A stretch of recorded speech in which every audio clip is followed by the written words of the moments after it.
Hey Wilson, how's it going? Hello, Farhan. Fine, thank you. How about you? How are you? Feeling very good. Finally, the weekend, Friday night.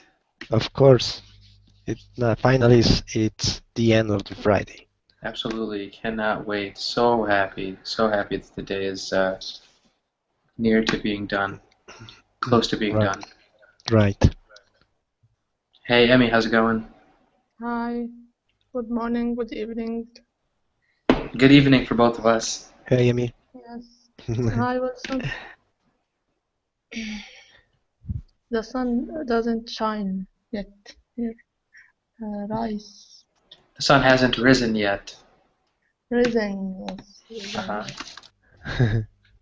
What time is it now in your country, Amy? It's 6 a.m. Wilson.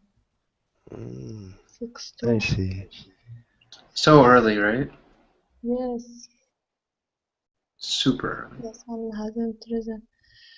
So, Furkan, what time we will be able to speak English fluently, in your opinion? When do I think you'll be able to speak English fluently?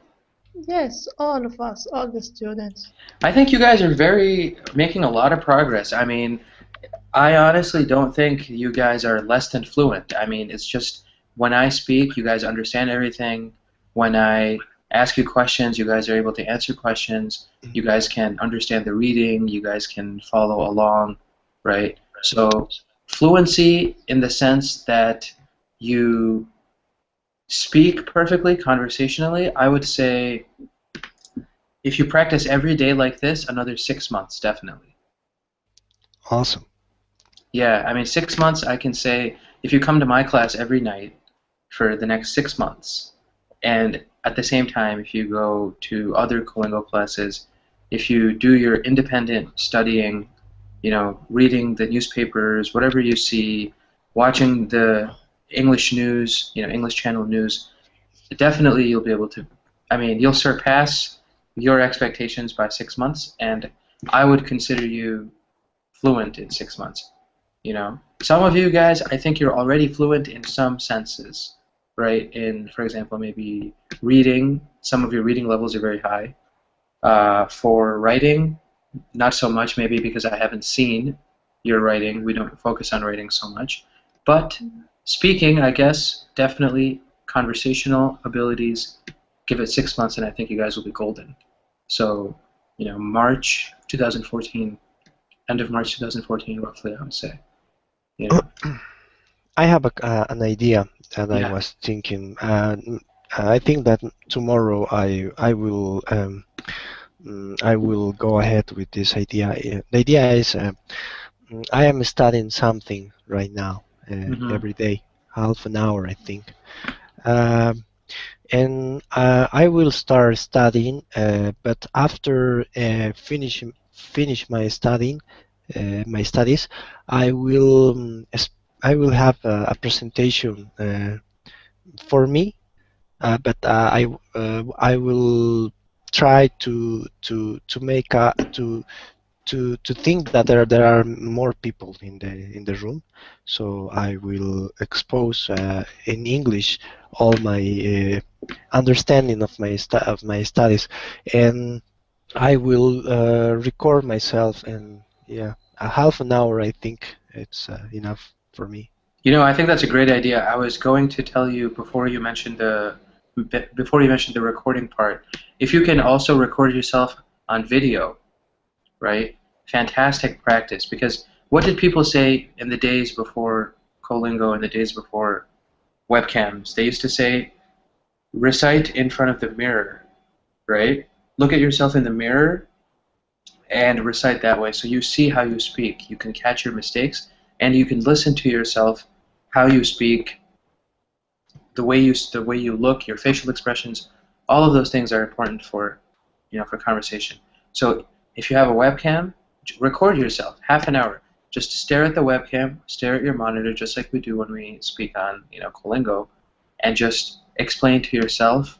Imagine that there's an audience, just like you're saying.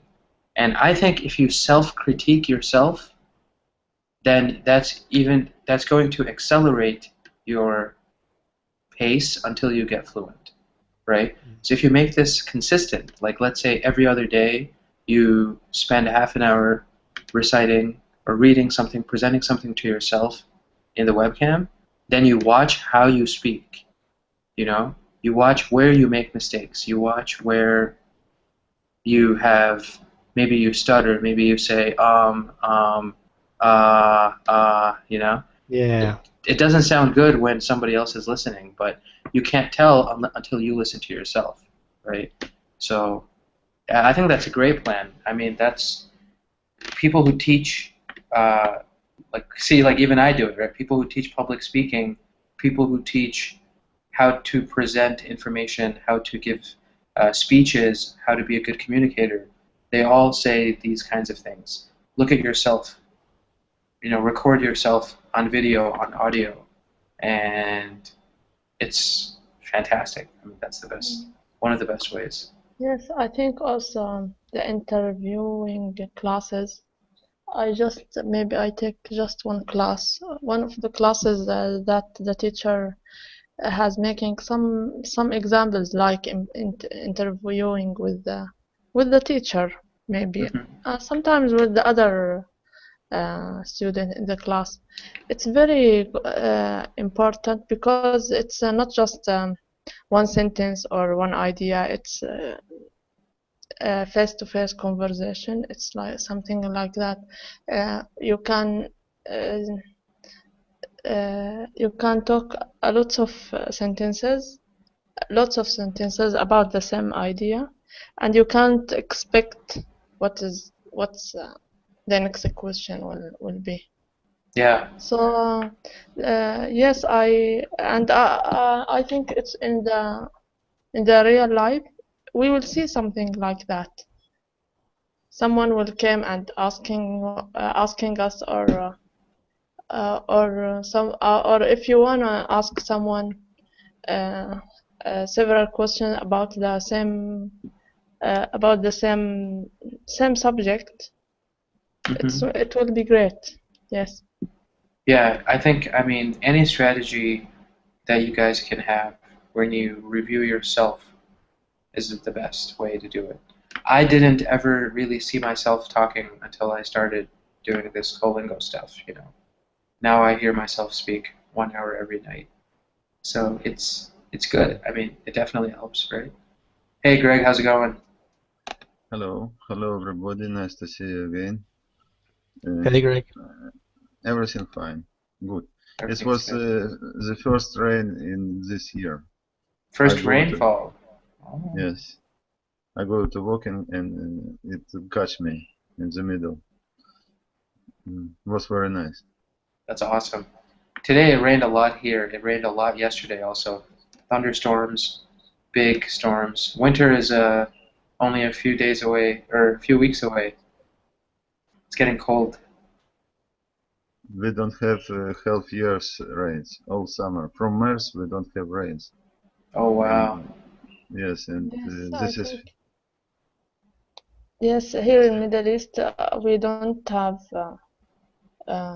Maybe in the Palestine, in Jordan, maybe here also in Saudi Arabia. The rain in the winter only. Some places. Yeah.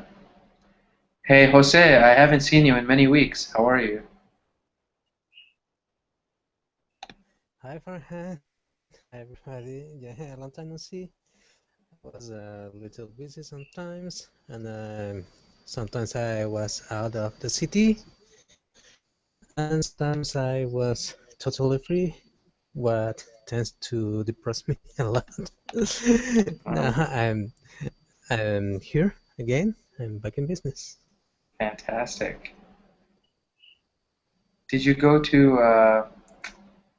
I was gonna say, what was the name of the city where your parents live, or where your father lives? I think. No, my parents are from Lima. I go to another place called Jaén on Bagua Grande. Jaén, yeah. Yes, Jaén. And I can visit my dog there. That's awesome. Yeah, I was reading. I forgot the name of the city. I'm going to remember the city now. Okay. I could print a T-shirt with my dog's picture. Uh-huh. Yeah, and I give it to my girlfriend, and now her nieces and nephews wants me to give them their T-shirts. Absolutely, absolutely. Great. It's great to see you guys. Long time. Or long time no see for some of you. So today, let's get started with the class. We're about 12 minutes past the hour. So the main theme for today's conversation, actually, today's lesson is prepositions of time as well as prepositions of place. But mostly we're going to focus on prepositions of time, right? So first of all, what is a preposition, right? A preposition is a word that explains how things are related to each other. And they can be in how they're related in place, how they're related in time, how they're related in movement, right? So three different things. What do I mean, right? Usually in English, for example, when I learned what a preposition is, my teacher taught me, think about like a cow and a farm, like a barn house. In English we say barn, that's the house that the cow lives in, right? So how many different ways can you relate the cow to the barn, right? You can say a lot of different things, right? The cow is next to the barn, right? Maybe if you have a cool imagination, the cow is on top of the barn, right? The cow is on the barn, right? The cow is next to the barn, right? The cow is above the barn. These are all words: above, to, in, right, on. These are all prepositions, right? They relate how two things are related to each other. If a cow and a barn are a little difficult for you because it's just not that easy of an idea, you can think about something more simple, right? Let's think about a small animal, maybe a mouse or something, and a box, right? The mouse is on the box, the mouse is in the box, the mouse is next to the box, the mouse is above the box. The mouse is below the box. All of these are prepositions. So we can use prepositions of time to describe certain things, certain events that happened in the past or will happen or are happening, right? Past, present, and future. And one of the examples, for example, is when we talk about days of the week, we use the preposition on, right? On Monday, I will visit my friends in the city, right? So we use on for specific days and specific dates, right? On my birthday, I will have a big party, right? On the 4th day of the month, we visit our grandparents, okay? So for specific days and dates, we use on, right? Greg, can you give me an example of on in a sentence that relates to a date or a day? Yesterday, no. Sorry. No problems. It's good you caught yourself. Yeah. I have classes 3 days on a week. English classes 3 days on a week. I have English classes 3 days In the week. in a week, right? 3 days. 3 days. This is difficult. I have the classes on Monday, Sunday, and Tuesday. Fantastic, right? That's the best way. So I have classes on Mondays and Tuesdays. That's the easiest way, because if we say in the week, it's actually a little bit interesting, because in English we would say I have classes 3 days of the week. Of the week. Right? And of is also a preposition. But it's just not I guess not the most common way to say in the days of the week. But of is definitely a preposition. So you can say, I have classes 3 days of the week, right? You can think about it, the mouse is of the box. I don't know, you can think about, that's how I remember prepositions all the time. They're usually very small words too, of, on, in, at, right? Those kinds of words. So let's see, Emmy, give me another example of using a day or a date, and talking about time using any preposition that you want. Day or a date. Mm-hmm. Okay. I will travel to Jordan on next June. So you want be able to say on next June, right? Technically, you would just say I will travel to Jordan in June. In June or the following June or the next June. You don't have to actually say anything, preposition-wise, right? This is where English is complicated. So the best way to say it is I will travel to Jordan in June, or in June of the following year. Do you see how that's different? Yeah. So okay, he said I take classes on Mondays because it's a near time. Is it? No, it's not because of the near time, honestly. It's because that we are focusing just on days and dates, right? So date, what is a date in English, right? A date is something like the 4th of June, June 5th, June 6th, October 31st, right? So you can say, for example, I will travel. Yeah, specific day. Well, no, see, that's the thing. The difference between day and date in English, it's actually, this is a good question, right? A day is Monday, Tuesday, Wednesday, Thursday, Friday, Saturday, Sunday. Date is January 3rd, October 2nd, July 4th, right? These are dates, and day is just Sunday, Monday, Tuesday, Wednesday. So how would you use, if you wanted to say what you said before, right? I will travel to Jordan. You can say I will travel to Jordan in June. Yes, on June 15, maybe. Yeah, right? So I will travel to Jordan on June 15th. Okay. Perfect, right? Or you can say something like I will travel to Jordan in June, or in the summer, or whatever, right? So, and if it was very nearby, if it was very close, then you could say I will travel to Jordan on Friday, right? So days and dates. That's where it's a little bit confusing. Jose, give me one more example using a day or date and a preposition. Okay. I have to travel again in the next week. So is that a day or a date? Not a date. It's during the next week. So you can say I will travel again during the next week, right?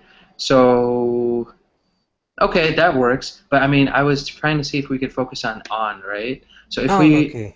Yeah. So let's see if we can use a specific day or a date and use on at the same time. Okay, I'll have to travel again on next Monday. I'll have to travel again. You guys are thinking about on and next, right? If you have next, you don't have to say on. Okay. Right. So it's confusing, isn't it, right? Okay, so if we say next, then no on, right? I will travel next Monday, right? That's Monday. perfect.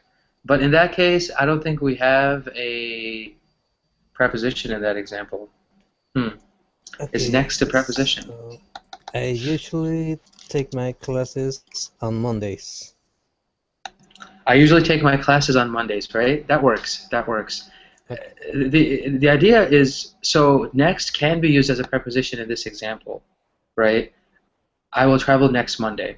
So it works in the sense of time. However, we don't want to say on next, right? Because that would make it difficult. You know, the way to think about it actually is it's actually similar in Spanish, right? Like, actually no, Spanish is a little bit different. Oh no, actually, because if you say, for example, el próximo miércoles, right? Next Wednesday, right? Or no, not próximo. How do you guys say next again? El miércoles que viene, right? So that's next Wednesday. Yeah, anyway, I don't want to get caught up in the Spanish of it, but in English we avoid on if we say next, right? Wilson, one last example with preposition of time. You can use on or any other one. I should be more specific next time. Okay. Okay. I will practice English recording myself on Saturday. Yeah, I will practice English recording myself on Saturday, right? So that works. That's using a specific day or a date, and we can use on for that. The other examples that you guys brought were great. Next is also a preposition. And we heard from Greg of the week. I'll be traveling, or I will, for example, work or travel 3 days of the week. Right, so of is another preposition. They should expand this lesson to have more. It shouldn't just be limited to on and some of the other ones. But anyway, we'll go on. The next preposition that we were talking about, guys, so we looked at on, we looked at next, of, right? The next one that we look at is at, right? When do we use at in English if we are talking about time? Can we use at with a day or a date? Can we say, at Monday, I will go to school? I don't think so. No, you can't, right? So when do we use at? At is used... At the time. Exactly, a specific time, right? So, Greg, give me an example of that. I come home at 7 o'clock. I came home at 7 o'clock, right? So you're giving a specific time, right? Emmy, what about you? Let's give us an example of using It's at. for the time? For Yeah. the match? At is used specifically for time. Did you have another idea maybe when at is used? I can help you with that. No. Okay, so let's think of another example then. Okay. I'll travel, or I will travel at 3 p.m. tomorrow. I will travel at 3 p.m. tomorrow. Fantastic, fantastic. Jose, something from you. At the end of the day? At the end of the day. That works as well, even though it's not a specific time. Great, great. Go ahead, finish. Well, I go to sleep at 11 p.m. At the end of the day, I go to sleep at 11 p.m. Right? So in that example, you actually have two, right? You have two prepositions. You have at the end of the day, and you have at 11 o'clock. Now, you guys might ask, end of the day is not a specific time, right? This is a prepositional phrase, at the end of the day. So it's not actually using, this at is not an at that relates to time. It's a prepositional phrase in general that we can use. Other examples are, for example, or actually these are specific times, but we have phrases for them. At midnight, right? I will go to the store at midnight. I will take a nap at noon, right? So midnight and noon are also specific times, but they're not numbers, right? We don't say, you can say 12 o'clock, but we can also say noon or midnight, right? It's a very similar idea, using at for these examples. Wilson, one last one from you. Okay. Tomorrow, I'll study. I'll practice my English at a.m. At 8 a.m.? Yes. At 8 a.m., right? So tomorrow I'll practice my English at 8 a.m., right? Fantastic. Now, can we say, guys, for example, if I want to use at, can I use at for a season, like the summer, the winter? At summer, I will go to Jordan. At Yes. summer, why do you say yes, Greg? Because I hear it's used at the summer, at the winter.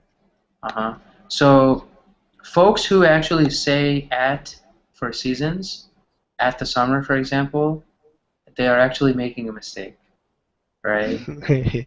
Yeah. No, Greg, that's completely fine, right? This is why I'm asking these questions, because it is a difficult concept, okay? It is very difficult, actually. I don't know the rules myself. I just listen, and if it sounds right, then I think it's right. You know? Yeah, and That's what. how right in the summer? So it is going to be in the summer. In the summer. In the summer, right? We use in for long periods of time, right? So a summer is maybe several months, right? Starts in June, ends in August, right? In the morning, right? So in the morning is another example that is correct. In last year. So we wouldn't say in last year, we would just say last year.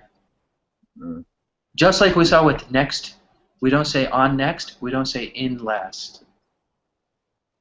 Right? So just last year, like last year I went to Tel Aviv, right? Or next year I will visit Beersheba, right? Anything like that. Those phrases don't have prepositions in them because they are kind of special cases. So let's see. Yeah, Emmy, go ahead. Sunrise or sunset, Farhan. Yeah. Or sunset, yes. Can we use at? Yes, because it's a specific time, right? At midnight, at noon, at sunrise, at sunset, right? And Wilson, in the morning is also correct, right? Even though morning is technically not a long period of time, but that's just how we use it. We don't say on the morning, we don't say at the morning, we say in the morning, right? And historians also use in a lot, right? In the good old days. Sometimes, like my parents tell me, like my life is too easy. They tell me. They said, in the good old days when I was a child, I had to walk 5 miles to school. You know how parents say those kinds of things, right? In my time, I had to, carry 50 pounds on my back and walk 5 miles to school. Right? That's how my dad sometimes tells me stories. So in 1978, right, in the 7th century, right, in the 21st century, these are all examples of using in longer periods of time. And in seasons, right? In fall, in winter, yes. Yes. So seasons as well, right? In the summer, in the winter, in summertime. Summertime is the only time we use a season and time. We never say winter time. So, yeah, in summertime, or in summer, in the spring, in the fall, right? These are all examples of using in. And it's a confusing lesson, guys, because honestly, English doesn't really have, I think, very solid rules for some of these subjects, for some of these themes like that, that we're talking about. So I'm gonna quiz you guys, right? Just gonna give you guys a short quiz. I'm going to say a word, and I want whoever I ask, I want you guys to tell me what the correct preposition is, right? So, Greg, 3 o'clock. At, right? Fantastic. Jose,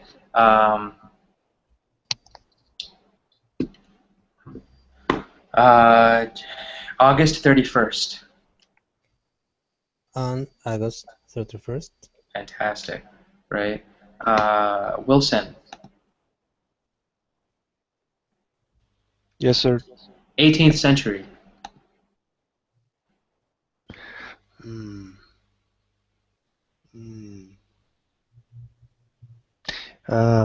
At 18th century. So why did you say at, Wilson? Because it's a specific time. So was the 18th century? Is it more a specific time, or is it more a long period of time? Okay, it's in the 18th century. In the 18th century, right? Because this is more of a historical thing. In the 21st century, in the Golden Age, in the Stone Age, right? Sometimes we say, for example, in the Middle Ages, right? People write about France and all those countries, right? In the Middle Ages, right? So 18th century is very similar. It's talking about a longer period of time.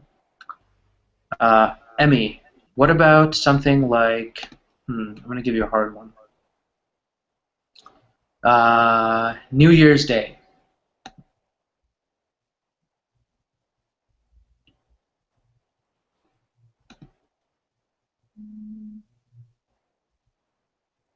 On. Fantastic. And why did you say on? It's a specific day. It's a specific day, right? So a specific day or date, we use on. A specific time, we use at. And for longer periods, we use in, right? But there are exceptions. Like we say, for example, in the morning, and the morning is not really a long period of time, right?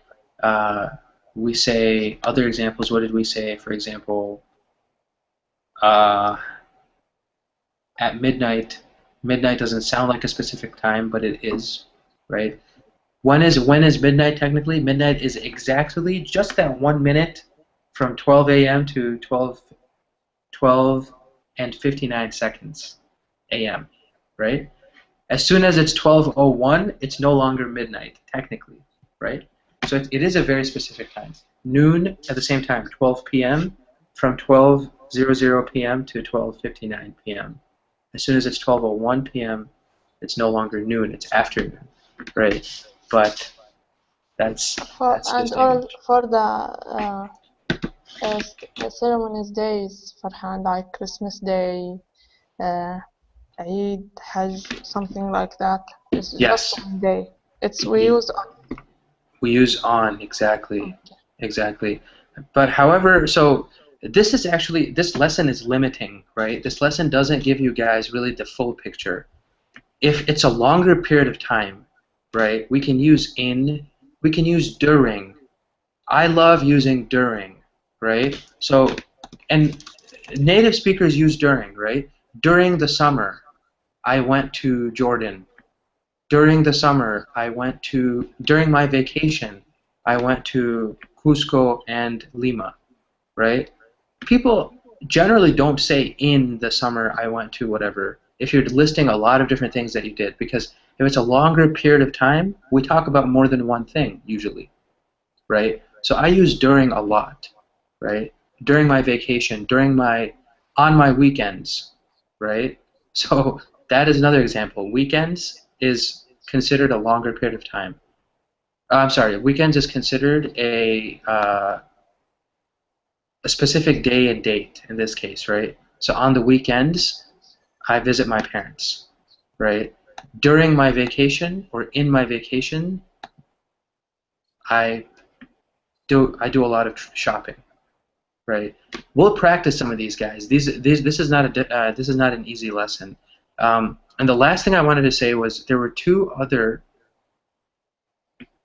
other prepositions that we should know about, and these are before and after, right? They're very similar to next, like we said, next. These words before and after, we don't use prepositions with them, right? So you can say, I will go to school before I go home, right? So you're talking about time in this case. I need to make dinner before my mother comes home, right? We're not saying before on my mother comes home, before at my mother comes home. No. Before and after stand alone, just like next, right? Next Monday, next year, next Christmas, next New Year's, right? The next millennium. Some people even say the next millennium, the next 1,000 years, the next 100 years, right?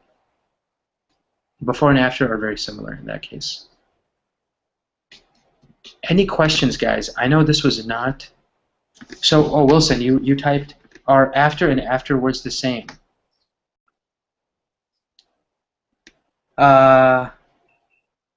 Afterwards stands alone as well, but we don't usually use afterwards to describe two actions. We usually say afterwards to begin a sentence, like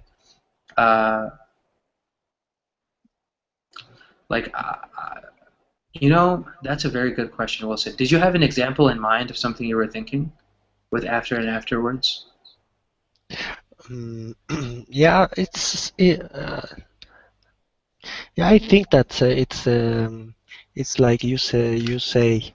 Um, I heard this afterwards word in just one sentence, but it wasn't connecting other sentence. Hmm. But I don't remember. You know, Wilson, the best way to think of afterwards is really the same as saying after that, right? So you can use after for many different things just normally, right? I brush my teeth after I eat dinner.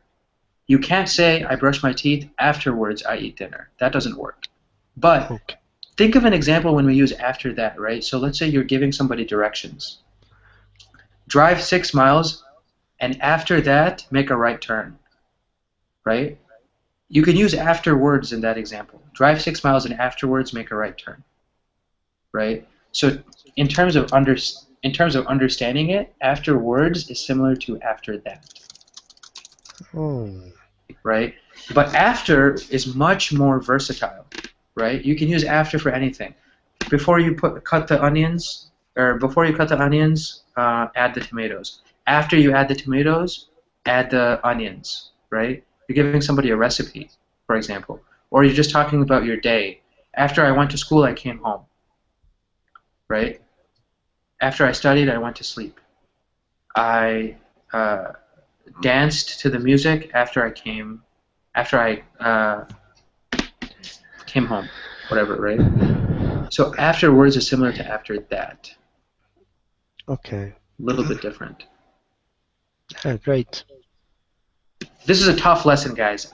You guys, anytime you have questions during the article, after the article, in our discussion, ask those questions. If I'm talking, then you can type them in the chat window as well, and then I can stop and talk about it, right? So let's get started on the article actually, because it is an interesting article, and I think we will be able to use these prepositions of time as we discuss, right? So today's article is actually, and the Brazilian shows up as soon as I paste the article. Today's article is phenomenal, okay? Today's article is about Brazil and the United States are starting to not like each other, okay? At the level of the presidents, that is, at the level of their highest government, the presidents, they are not happy with each other, right? So if you guys open the link, I am actually going to screen share here so you guys can see the link on my page as well. The problem has escalated to the presidents of those countries. It absolutely has. It absolutely has, right? So you guys all see my screen? Yes. Fantastic. Brazil's NSA Fury. Prodded by Brazil's president, Barack Obama vowed to probe new allegations the U.S. government spied on her and Mexico's leader, saying, just because we can get information doesn't mean we should. Okay? And we will explain this part in the actual article. Lima, Peru. Just when it seemed the G20 meeting in St. Petersburg, Russia couldn't get more awkward for Barack Obama, the U.S. president has been served a large portion of humble pie from an unlikely quarter, his Brazilian counterpart, Dilma Rousseff. She has been angered by the recent National Security Agency revelations from Uber leaker Edward Snowden that U.S. spies eavesdropped on her emails and phone calls, along with those of Mexican President Enrique Peña Nieto. Obama and Rousseff held an impromptu one-on-one meeting Thursday to discuss the embarrassing allegations, arriving late for the formal dinner with the other heads of state. But that may be the least of it. Today, she threatened Obama with the humiliation of canceling her scheduled visit to Washington next month if the United States failed to respond satisfactorily to her concerns. In a statement, Rousseff claimed that Obama had promised to clear up the matter directly with her by next Wednesday, adding that the alleged spying was incompatible with an amicable bilateral relationship. I'm going to skip this because it doesn't matter. And to show she is not messing around, the Brazilian president has already called off a trip to the U.S. by her personal aides to prepare for her own visit. Mexico's president also said in an interview with the BBC that Obama promised a full investigation into the spying allegations, and if they turn out to be true, to impose corresponding sanctions. In response, Obama today made some conciliatory sounds, but also offered a note of dissimulation that may sit ill with Rousseff and other critics of the NSA spying. What we do is similar to what countries around the world do with their intelligence services, Obama said in televised remarks. But what is true is that, we are bigger. We have greater capabilities. Just because we can get information doesn't necessarily always mean that we should. If Rousseff's own visit falls through, it would represent a serious humiliation for Obama, right? We'll stop there because we don't want to take too much time away from the article. But what in the world are we talking about? What is the NSA, guys? Greg, do you know what the NSA is? Sorry, Farhan, I don't understand this article. It was very difficult for me. A lot of new different words. Sure thing. Can you summarize it, Farhan, for us? Yes. Absolutely. Before I do, though, does somebody want to share what they understood from the article? Jose or Wilson or Gabriel, I think, definitely knows what's going on. But yeah. What about the Jose or Wilson? Do you guys want to share anything about the article that you learned? Well, what I heard is that now, because of the spying activities of U.S. The Brazilian president, Dilma Rousseff, she is upset with Obama. And what I don't remember if it's said on the article, but she is avoiding some visits to U.S. Absolutely. because of this problem. Absolutely. Well, I think this is the plot. Yeah, and Sultan Obama, right? I like to call him Sultan, not President, because I'm just funny. I'm a funny guy, right? So Sultan Obama said what Wilson said. Just because we can get information doesn't mean we should, right? This guy, I don't know how he said that to like national news, right? To international news, but he actually said that, right? So, Wilson, what is the basis of this article? What are we arguing about? Is it something that, do you agree with Jose, or do you want to add something to it as well? Well, it's quite difficult to understand the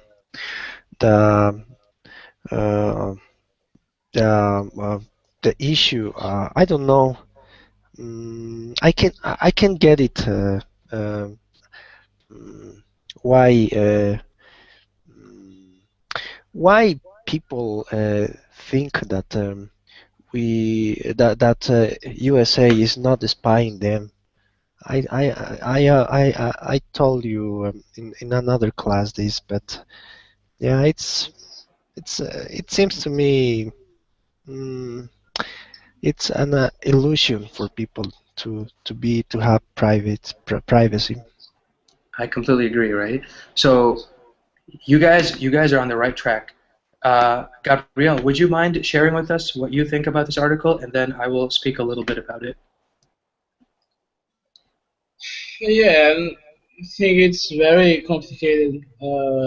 Another country enter like hidden, a kind of hidden entry. Can I say it? Hidden entry.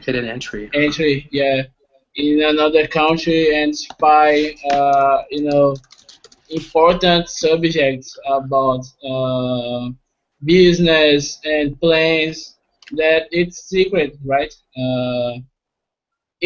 We can make a relation with people, Would you like if I spy your personal activities and subjects and your email box?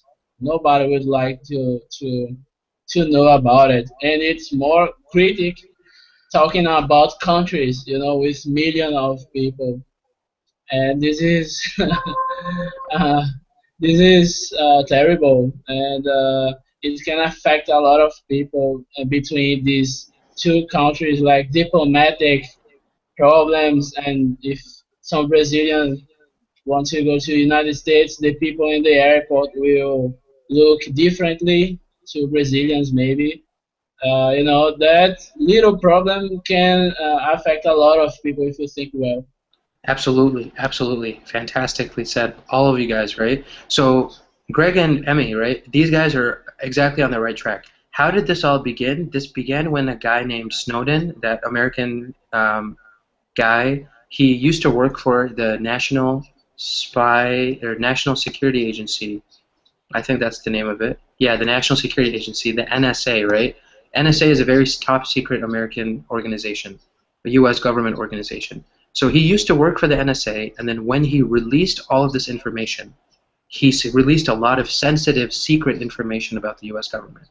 And one of the things that he released, this guy Snowden, that he released, was that the United States was spying on the personal phone conversations of the president of Brazil and the president of Mexico, right? So, and not only the phone conversations of these people, they could have been spying on the phone conversations of normal Brazilians, normal Mexicans, normal Bolivians, normal Peruvians, normal Israelis. I mean, it doesn't matter. The NSA was doing a lot of secret eavesdropping, right? What is eavesdropping?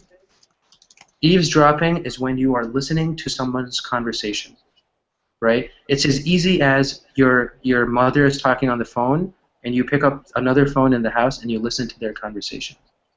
That is called eavesdropping, right? So the U.S. was secretly eavesdropping on national leaders, including the leader of Brazil and the leader of Mexico. So Dilma Rousseff, the president of Brazil, made it a personal issue with Sultan Obama, right? So she goes to Obama and she says, I need an answer. Why was this done? I need an answer. It needs to be a satisfactory answer. You need to give me a good reason. Why are you spying on me, right? And Obama said, I just, there's so much information. Just because we can get the information doesn't mean we should, right? Does that answer anybody's question? No, it doesn't, right? But he's a politician, so he's going to answer just like politicians answer, right? And so he didn't actually say sorry to Brazil or to Mexico or any of these countries, as far as I'm aware, right? He just said the United States is a bigger country, we can do more, and we do more with our intelligence services. That's all he said, right? Hey, Farhan, Yeah.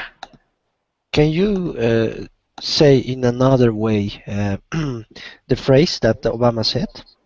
In a more in a more simple way. Sure. So Obama said, essentially he said, what the U.S. did by spying on other countries, every country does that. Every country spies. Every country has their own activities with their intelligence service. Maybe the Brazilian spy agency also spies on other countries or other people. But the truth is the U.S. is bigger.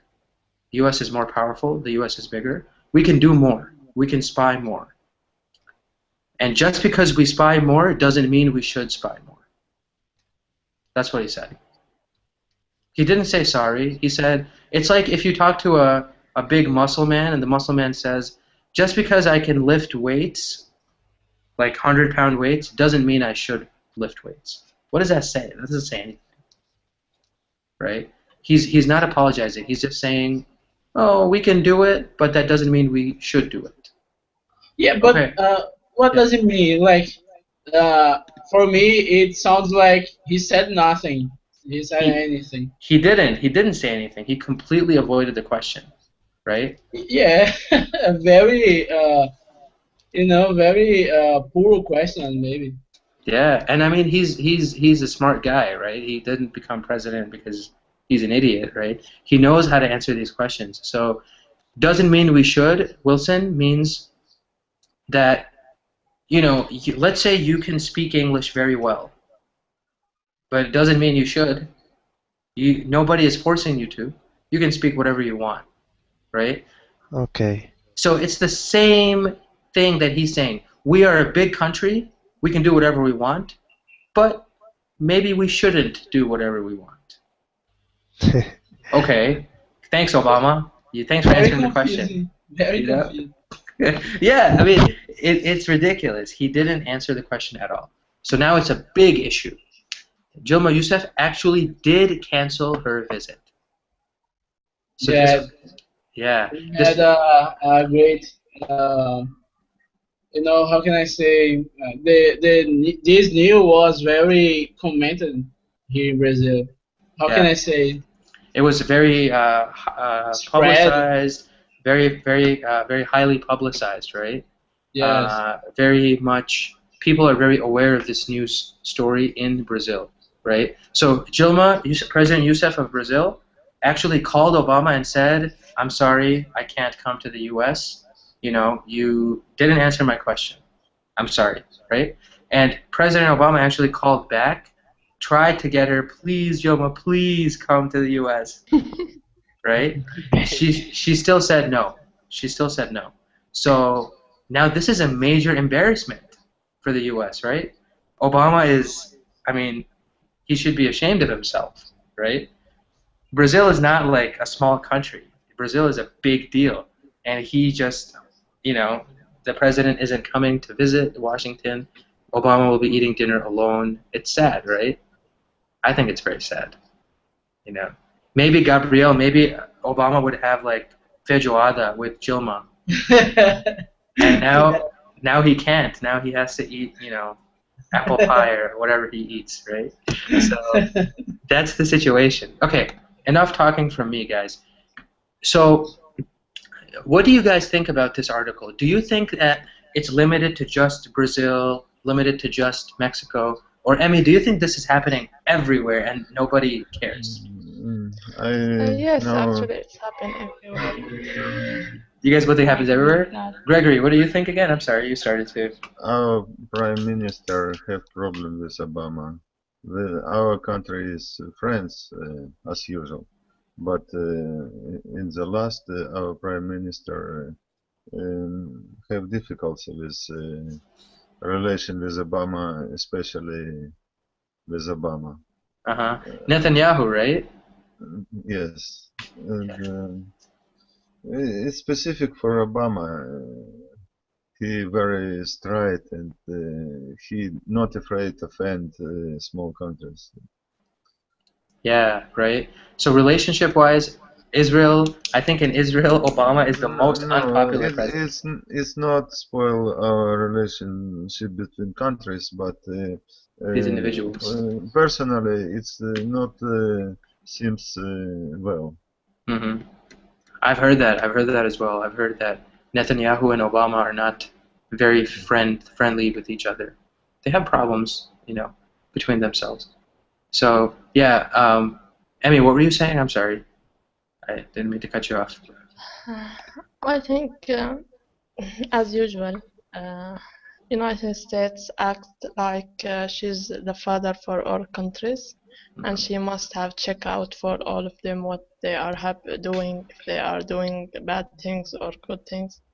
For they said for good manner and for honest and just for not for serving anything for themselves, just for make sure that the peace on the countries are there. And yes, they acting for this from a long time. So, and they have they will never say we will not, or we will. They want that all countries are accept that idea, that yes, we can spy on your calls, even if it's personal. It's our rights to do it, And yes, no one can will stop that, because it's and have several reasons for that. It's national security, and for the best for you, and if anything happen bad, we will help you.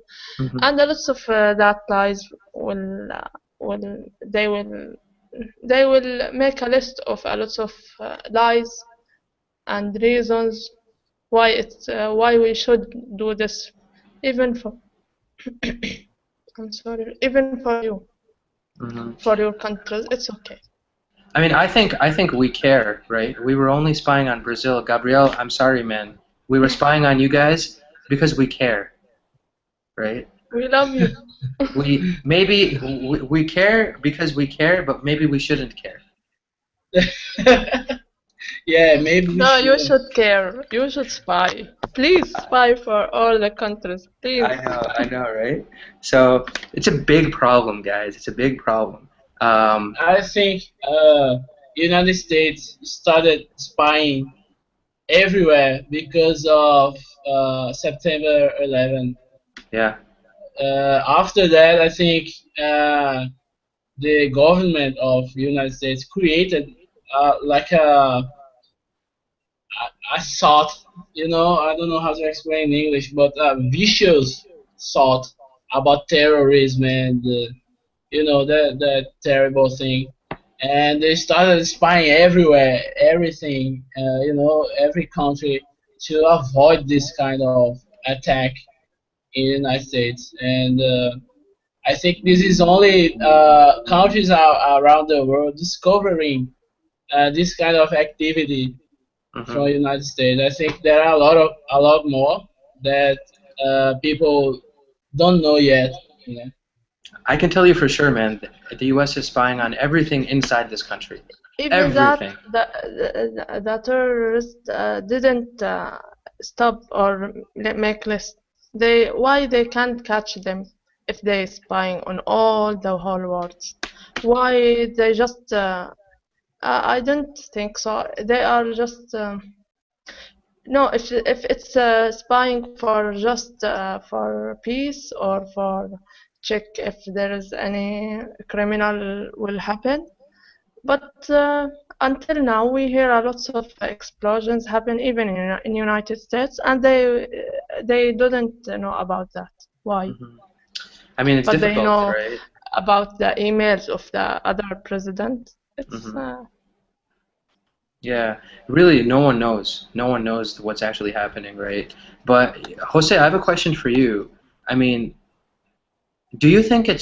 how do you think politicians, so we're looking at the president of Brazil, we're looking at Obama, how do they balance their image to their population, their image to the world?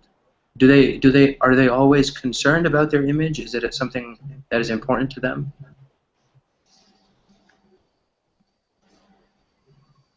For a politician, of course, it's very, very important to keep a very good image. Mm-hmm. In this case, I think that the President Dilma Rousseff has acted very, very good. She maintained the dignity, not only for her, but for the whole country.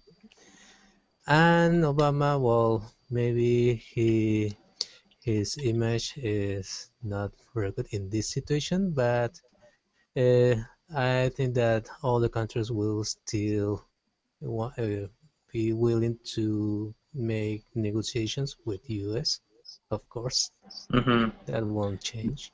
That's the unfortunate truth, right? So even if every leader in the world gets angry at Obama and says, "Why did you do this? This was not good," Obama really doesn't care, right? Because I mean, at the end of the day, really, at the end of the day, he doesn't care. At the end of the day, most Americans don't know where Brazil is in the world. Okay? Most Americans, if you show them a map of the world and you ask them, point to Brazil, they will not be able to do that. So it doesn't matter to the average American. What is Brazil to them is carnival. Brazil to them is football. And every 4 years they watch the World Cup. That's it. It's not a society. It's not a country. It's not anything big for them. Americans don't care, Obama doesn't care, right? That really is the reason, right? So, I mean, Wilson, do you think his image was tainted? Was his image damaged by this? Maybe outside the U.S. versus inside the U.S. What do you think? Sorry. Do you think Obama's image was damaged outside the U.S., maybe even inside the U.S.? What do you think about his image as a politician, his image as a leader, for example? Yeah, I think Obama is being less popular last years. So yeah, I don't think that the next election will win. Mm-hmm. Well, Obama's actually not going to be elected again. He's done, right? So if he until 2017, he will be president until 2017, and that's it. He can't run again. He doesn't have the option to run again. Okay. So now, I mean, he doesn't care. He already got the second-time presidency. He's king of the world, right? I mean, first black president, so famous, right? I mean, he doesn't have to care about Brazil, right? It's sad. It's sad because I think deep down, I think the guy is actually a good guy, right? I think he's not like an evil person, but the situation, Emmy disagrees, but the situation is different and very difficult for him right now with all this NSA stuff and all the spy stuff with these other leaders. It's not easy, right? It's not easy. One last question for you guys. Do you think, this is going to be an interesting question, I love this question, has the United States' image as a country been damaged internationally because of these, when Snowden, for example, released all of this information? Did the U.S. get less popular all over the world? Let's start with Greg on this one.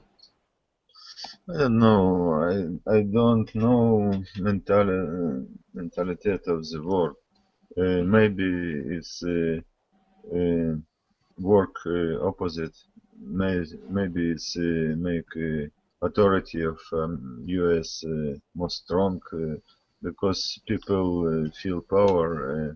There are some kind of people very respect power, and maybe it's not. I don't. It's very difficult question. Yeah, I completely agree. It is difficult, Greg. But in your mind, do you think the U.S. do you respect the Brazilian president in this case, or do you respect Obama in this case for what happened? I answer you honestly. It was very rude. The answer was very rude. It's not way for politician to speak. It's offend the other country, other government. I not support Obama in this situation. Yeah, most educated Americans would absolutely agree. Absolutely agree. You know, America needs to make better relations. Mexico is our neighbor. Brazil is a little bit further away, and the response was ridiculous. I mean, no thought, no compassion, no apology even, right? Just we can do it, so maybe we shouldn't, or you know, I mean, ridiculous, right? Gabriel, I have a question for you. Was Dilma's popularity, did it go up in Brazil after this? Yeah, it was very discussed here, but I think it's 50% support her her response, her answer, and 50% doesn't agree. 50% disagree with her action because as I said to you before in other classes, Brazil is a very conservative country, and the opposition here in Brazil is very strong. And even if you stop to think, if Dilma have gone to U.S., the opposition would say, yeah, it's wrong. She should have. She shouldn't go to the United States. and she made the opposite. She didn't go, and the opposition will say the opposition is saying that this action, this decision was not very good, you know. Mm-hmm. But I think yeah. Go. No, I think the reason is also because maybe the opposition is saying, because the president didn't visit, now life is going to be more difficult for Brazilians who want to go to the U.S., right? Maybe Yes, but yeah. I'm trying to say, like, the opinion of the opposition would change. No matter what. Yes. All See, Jose. Yeah. I'm sorry, go ahead, Gabriel. yeah, the opinion of the opposition would be contrary of the action of Dilma, you know? Mm-hmm. Regardless of what Dilma does, if Dilma goes, doesn't go, the opposition will say the opposite, right? Yes, exactly. But I think I said 50% for each side of the opinion, but I think the majority of Brazilians supported this action because people here got very revolt. How can I say? Very offended. Angry. Yeah, very offended with this all stuff about spying and U.S. and I think the majority of people supported Dilma's action. Very cool. Very cool. It's like a strong action because you know United States one of the bigger economies in the world and Dilma gave up to go there and this was a strong action. Like Dilma got a good image I think in Brazil. Yeah, especially among the left classes, I think, not the right. The right is more conservative, like we said. Yeah. Yes. So, Emmy, question for you: is the United States justified doing any of this? Should the United States do this? Should one country have the ability to spy on another country, even for national security?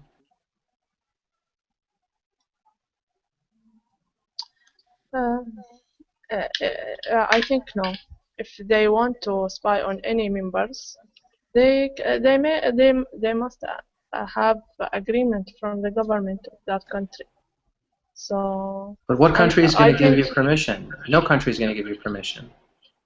No, not just permission for okay, we want to spy on some members of your people.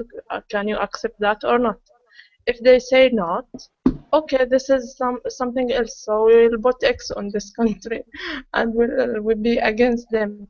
But no. if they say okay, we can't put X on a country. Investigate after that. Like there is I don't know what's the name that it's like a police national. Interpol. Yes, the Interpol. Yes, they say they investigate in any country with their permissions and with their rules. So I think no, the spy thing, especially on the presidents, it's so embarrassing. It's so embarrassing, right? Yes. It's so embarrassing for the people of both countries in this example. Yes, for the president and for the countries. Mm-hmm. Why you do it? Yes, this is like make someone be so small at the front of us of you, and all the country is so small now. We will feel as a people in this country as we are. We have no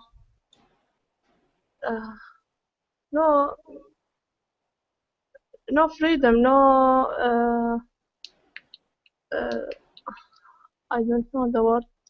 I mean, your rights, your privacy, your personal like identity almost is attacked. We are not independent. Yes. Yeah, your personal independence, right? It's something. If I'm talking to you guys, maybe Obama's listening to this. Welcome, Mr. Obama. No problem. You know, maybe he's listening to Colingo, right? I mean, who knows? Like, I mean, these people are everywhere at this point, right? If we look at the privacy concerns in the United States, it's even worse.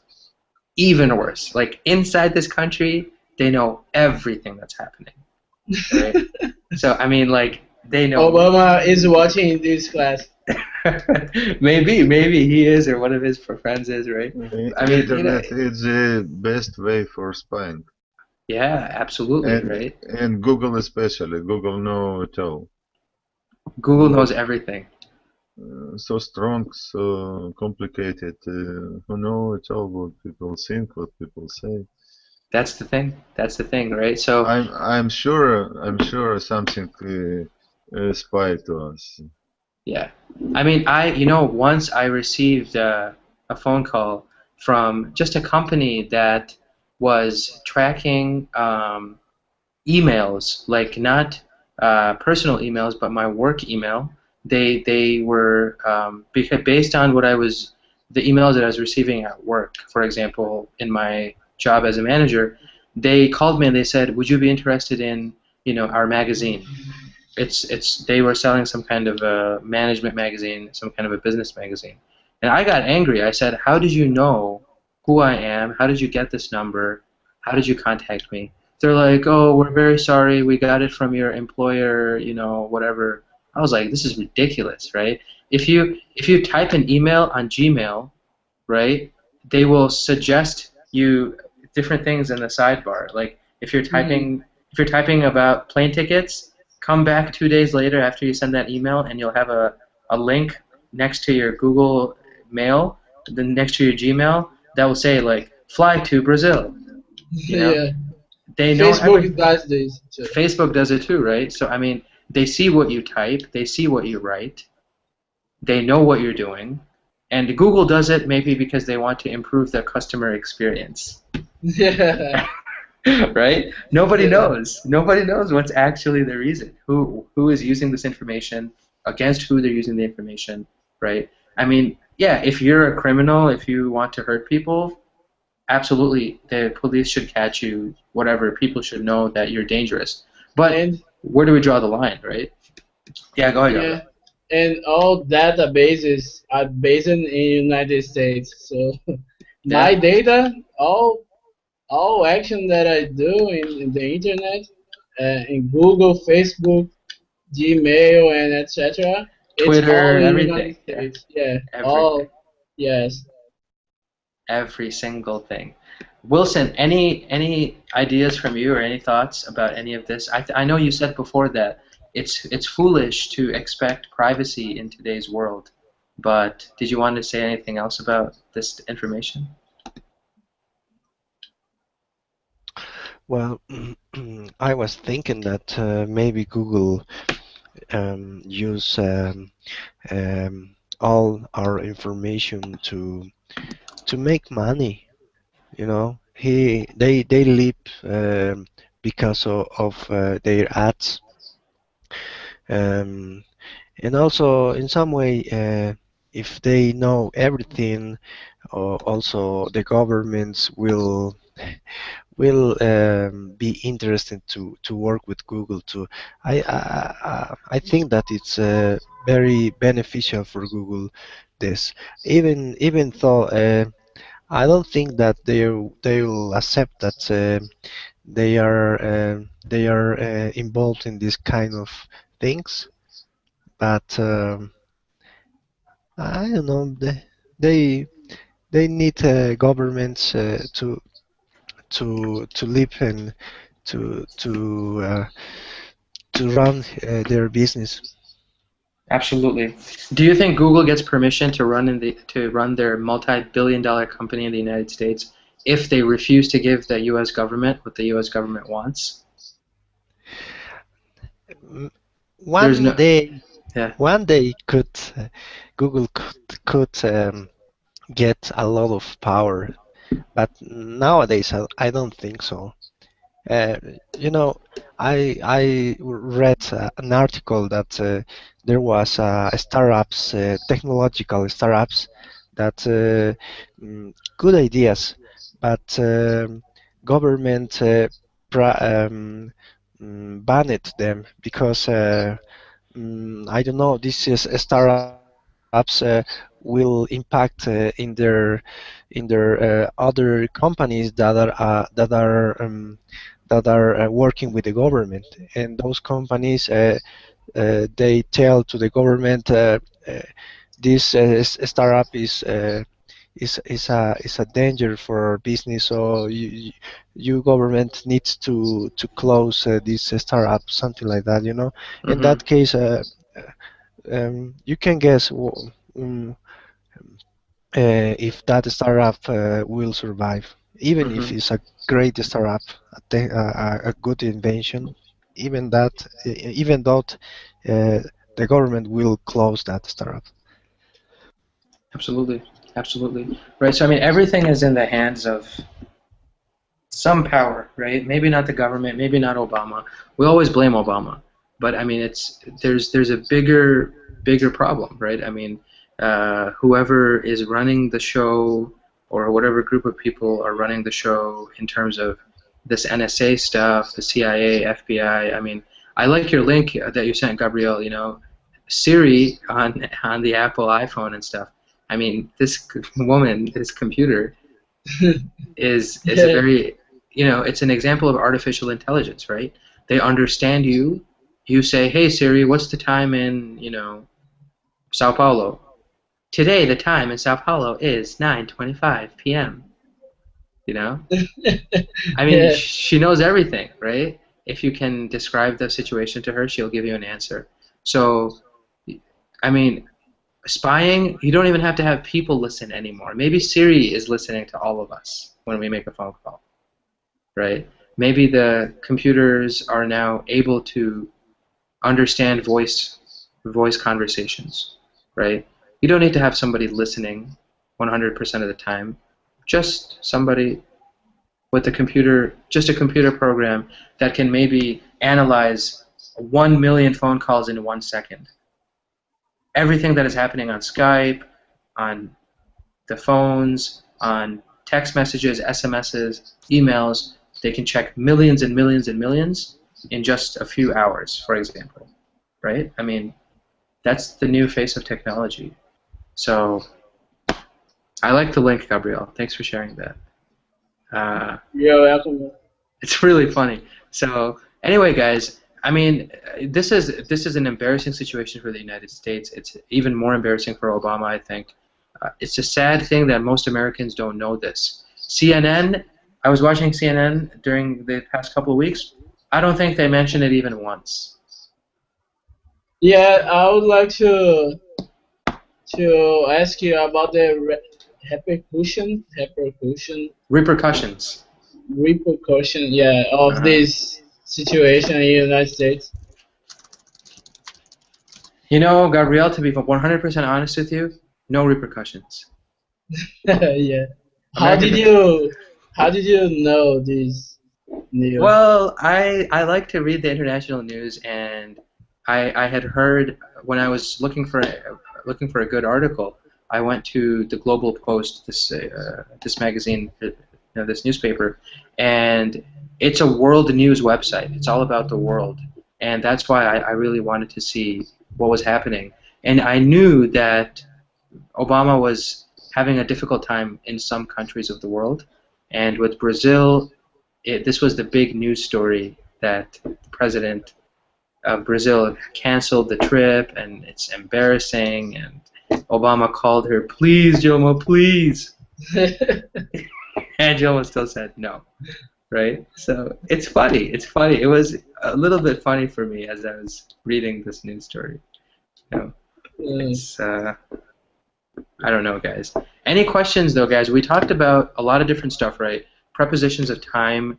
We talked about on, in, at 7 o'clock, on Monday, in the summer, for example. Those are 3 types of prepositional phrases relating to time, or prepositions that relate to time.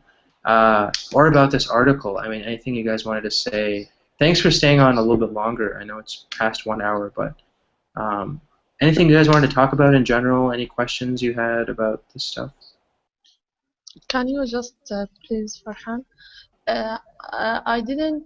Can you just explain me the first paragraph? Yeah. It's something about pi and Obama didn't. Yes. It's I think it's for example, right? Right? Yes. It's the person who wrote this article is being a little funny. So the person is saying, just when it seemed the G20 meeting in St. Petersburg, Russia, couldn't get more awkward for Barack Obama, right? So when the G20 meeting happened, the 20 biggest countries and the most powerful countries in the world, they went to St. Petersburg, Russia. The meeting already was bad for Obama, right? Obama was dealing with Syria, and Vladimir Putin was like, I mean, Vladimir Putin won in the Syria conflict, right? I mean, Obama was like, yeah, we'll attack. And then Vladimir is like, no. Hold on, Obama, hold on, right? And I mean, diplomatically, Russia won, right? So that was a little bit embarrassing, whatever, right? So it wasn't going very well for Obama, that big conference with all these other presidents and world leaders. And to make that conference even more awkward, this situation happened with the president of Brazil. And so the U.S. president has been served a large portion of humble pie, right? So he has been humbled by this experience. Maybe he walked in all arrogant, like, I am Obama, I am America, right? But he was humbled, he was embarrassed. So he was fed humble pie, right? Like, you give somebody some pie to eat. Yeah. The president of Brazil gave Obama a large piece of pie to make him more humble, right? And so that humble pie, yeah, it's literature. The person who wrote this article was just having some fun, So, but honestly, I don't know if it was humble pie. I think Obama looked at the pie and didn't even touch it, right? If he had humble pie, then he would have been humble, right? Yes. He would have said, I apologize to the Brazilian people and to my counterpart, President of Brazil. He should have said something that would show that he's humble, right? His answer was the opposite of humble. His answer was, ridiculous. Farhan. Yeah. Do you know about Syria? Will the United States attack or not? No. I don't think so, because now there's a different process that started, right? So, but I mean, Obama was going crazy. Obama was like, yeah, we have to, it's going to be, they crossed the red line, whatever. Then Russia came out of nowhere, and Russia is like, Vladimir Putin is a genius. That guy is like an evil genius. I don't know, Gregory, maybe you know better than me, but he is like the perfect politician. Like, yeah, why? What did he do?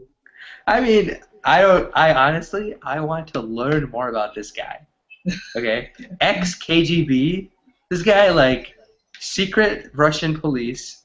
He's like 50-something years old. He like wrestles bears, right? Like, he fights bears. He like shoots guns. He flies jets. He doesn't care. Like, if you there's actually a lot of people on Google, for example, a lot of Americans actually think Putin is a badass, right? So this is a little bit of a bad word in English, but we say badass in a respectful way. Like, man, Putin is a badass, right? Which means he looks like James Bond. Yeah, he's like James Bond. The guy doesn't care, right? Yeah. People in America say that he's running Russia like a mafia. Exactly. Like he's a mafia boss, right? Gregory, go ahead. He's stolen all money of all country. Okay.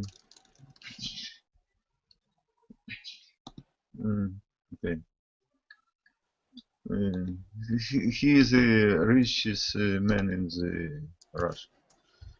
And I mean, his image, holy cow! Like, this guy, like, I just pasted some pictures, right? He's like, he's got like very funny these pictures. He's got guns. He's got horses. He's fighting sharks. Sharks, yeah, man. The guy doesn't care. But what did he say about Syria? Because Russia is like a friend of Syria and China.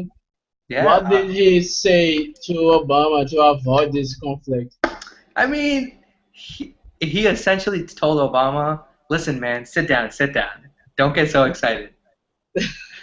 Why? Because Russia would enter in the war, maybe? No. The reason was, so from what I understand, the foreign minister, in the U.S. we call him the Secretary of State, right? But in reality, he's the foreign minister. The foreign minister of the United States is a guy named John Kerry, right? John Kerry, in a speech right before everybody was going crazy about Syria, right before they said they were going to attack, somebody asked John Kerry, what would prevent a U.S. attack? What would make you stop this attack? And John Kerry said, if Syria gives all of their chemical weapons gives up all of their chemical weapons, gives them to the international community, UN or whatever, so that these chemical weapons can be destroyed, then we will not attack, right? And Putin is a genius. So as soon as he heard that, he said, okay, he called Syria, yo, you guys better give up your chemical weapons, like right now, you know?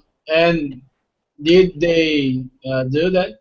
Yeah, they agreed. Syria agreed. Syria said, all of our chemical weapons, we will send those to the international whatever agency can inspect them. We will give them all to you. No problems. Right? So then John Kerry couldn't do anything. He said it to the entire world. If Syria does this, then we will not attack. So Russia said, okay, do that. And then they didn't attack, right? But they're still fighting without chemical weapons, right? Yeah, absolutely. Oh. The war isn't stopping, right? My God. The only thing that happened was the U.S. said we will attack, and now the U.S. says, okay, we won't attack, right? So, I mean, the situation on the ground for Syria is the exact same. It might even be worse, because only without chemical weapons, but there are a lot of weapons. There are a lot of normal weapons, yeah. Yes. Like, I mean, that's why from the very beginning I was disturbed by this conversation, right? Because I don't think lives are being valued. I think it's another thing that is being valued, right? So somebody who dies with a normal weapon, okay, his death is not as important as somebody who dies with a chemical weapon. Exactly. Okay, that's crazy. You know, I mean, I guess that's what we are teaching the world with this example, right? The war isn't going to stop anytime soon, I think, now. I mean, unless Russia can control Syria, I mean, they can say, like, they can tell Syria, hey, calm down, whatever. So if they do, then maybe things will change. But I don't think they want things to change right now. I mean, and even at the same time, Russian ships were coming close to Syria when the American ships were also coming close to Syria. You know, I mean, Vladimir Putin is not a badass for just, people don't call him that for fun. He probably would have done something. Maybe he would have helped Syria, you know, if there was an attack. And now he can help them even more. America is gone. I mean, America is like, okay, whatever, and leaving. So who knows, right?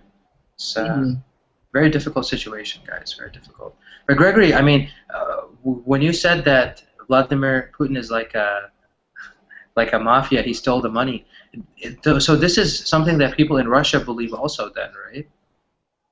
People in Russia are not interested, especially of how much he steal. They're not interested?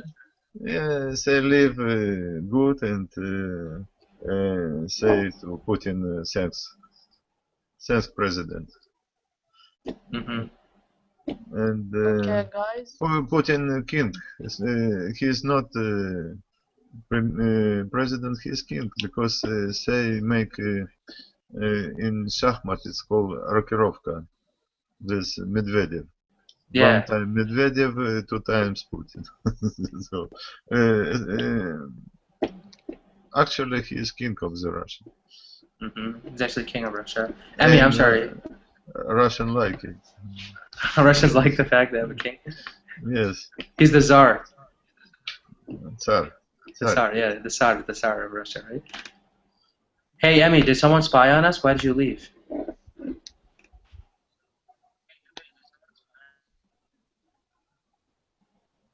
I'm just joking. I think Emmy got scared. Emmy's like, "Oh my god!" Yeah, No, it's I'm just joking. No. You were disconnected because Obama was listening. You got disconnected. So, I mean, honestly, guys, it's a very difficult situation now. In the United States, people are so worried about privacy. You know, I mean, nobody knows anymore. It's you know, it's just now it's normal news. So hopefully nothing will change. I don't think. I can't say hopefully. See you later, Gregory.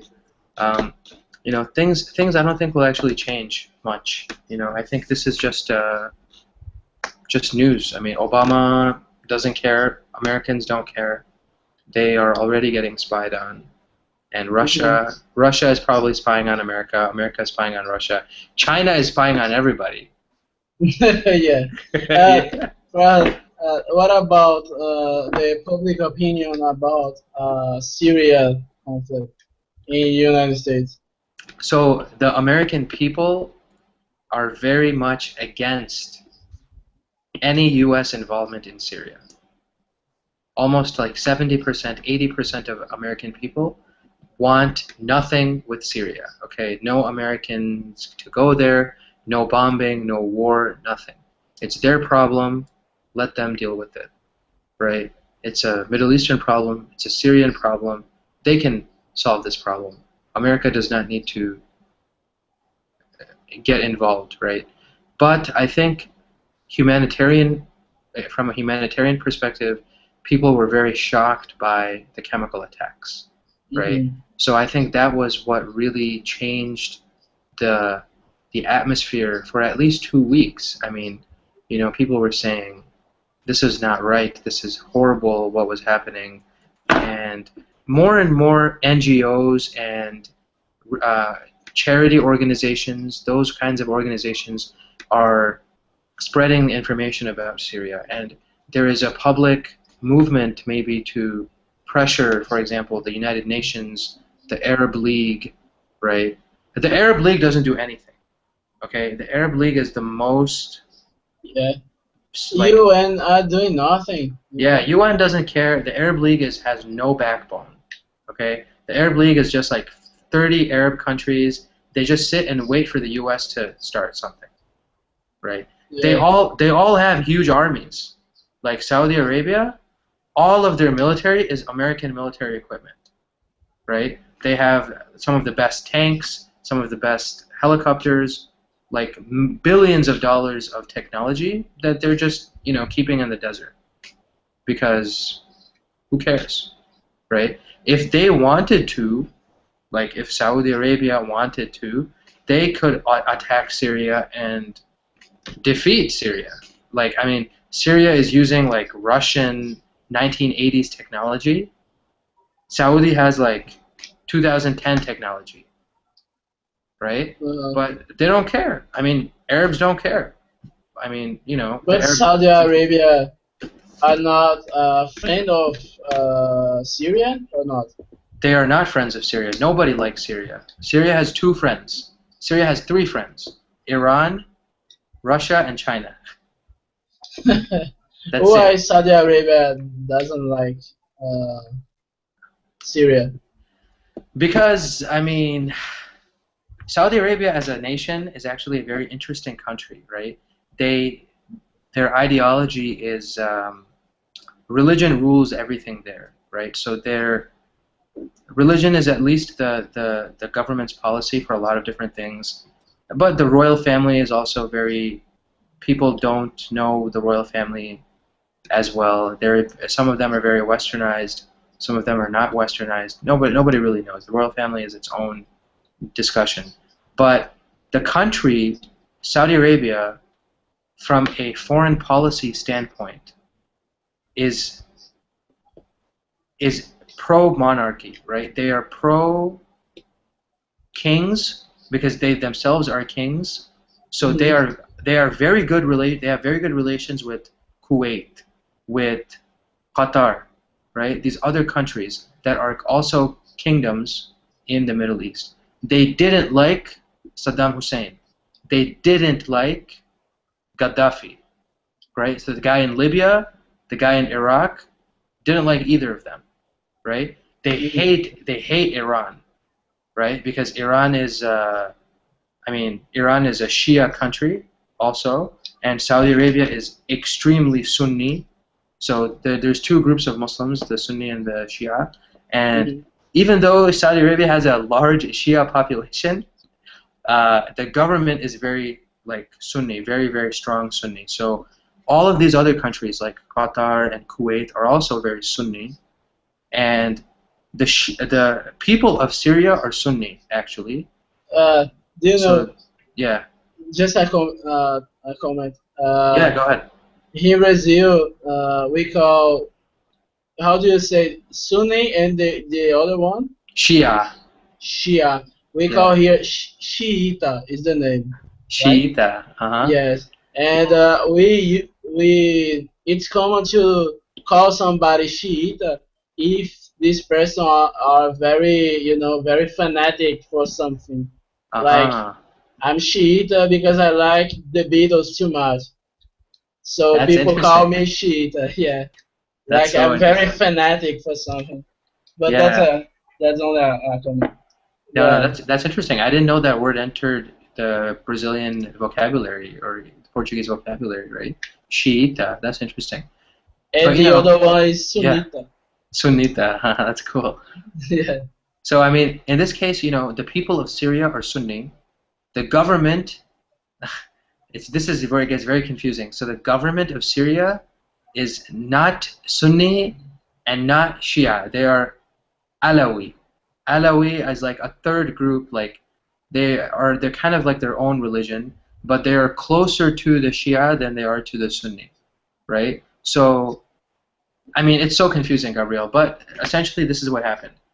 The people in Syria are Sunni. So all of the Sunnis, like Saudi Arabia, Qatar, these other countries, they feel very badly for the Syrian people for two reasons. I mean, they're getting killed, so obviously they're human beings, but they are also being killed by this very bloody government. Like the Alawi government is like the president of Syria, the leadership in Syria. They are Alawis, and they have a different ideology from the Sunnis. So as a result of that ideological difference, the two countries don't like each other. And now the bigger problem is also that you have chemical weapons and all this other stuff. But for a long time, Saudi Arabia has been supporting the rebel fighters, right? So these rebel fighters are being supported by Qatar, Kuwait, Saudi Arabia. Lots of oil money is going to these these fighters, and Syria is obviously fighting with Russian help, with Chinese help and stuff like that. Mm-hmm. So that's why there's a difference. But the Arab League really doesn't care.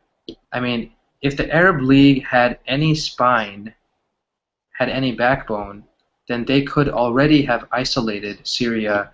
They could have started to take military action against Syria if they wanted to, right? Like I'm telling you, man, Saudi Arabia's army can defeat much larger countries. Like, really? Yeah, like the Egyptian army is like large numbers, but very old technology. The Saudi army is a small, not huge army, but they have the best stuff in the world. All of their stuff is American. Like the latest Saudi American Arabia? Stuff. Yeah. Do you know about Brazil? I don't know about it. Like the weapons that Brazil have, I really don't know about, because Brazil doesn't. Saudi Arabia doesn't want to start alone. Oh, I'm sorry. I mean, what'd you say again? Yes, they don't want to start war alone. If so I mean, that's say okay, we will. start Attack. war, yes, they will start with them. But alone, no. That's the thing. So that's the problem, right? I Yes. mean, the U.S. doesn't have to do anything if they don't want. Syria is not affecting us in our country, right? So, but the Arab League, I mean, what is the point of the Arab League? You sit together and you eat kabsa? Maybe that's what they do. Maybe they sit together and they just eat. I mean, I don't know what they do. Like, you know, so many people are getting killed all over the Middle East. Syria, people are dying. Every country in the Middle East has problems, right? And the GCC and, you know, the GCC and all these other organizations are just, I mean, what do they do? I don't have no idea what they do. You know, if it's And actually for I human heard rights, that they're not doing anything. Yeah. President of Qatar, Qatar, yeah? he done a lot for Syrian people to start or to attack the Syrian army. Army, right? Yeah. Yes, but all of the countries and even in the United States, they don't want him to start, and they make him silent. I don't know what's happened, but he have a lots of meeting with the Arabs, with the United States, with even the rebels, with the Syrian army, but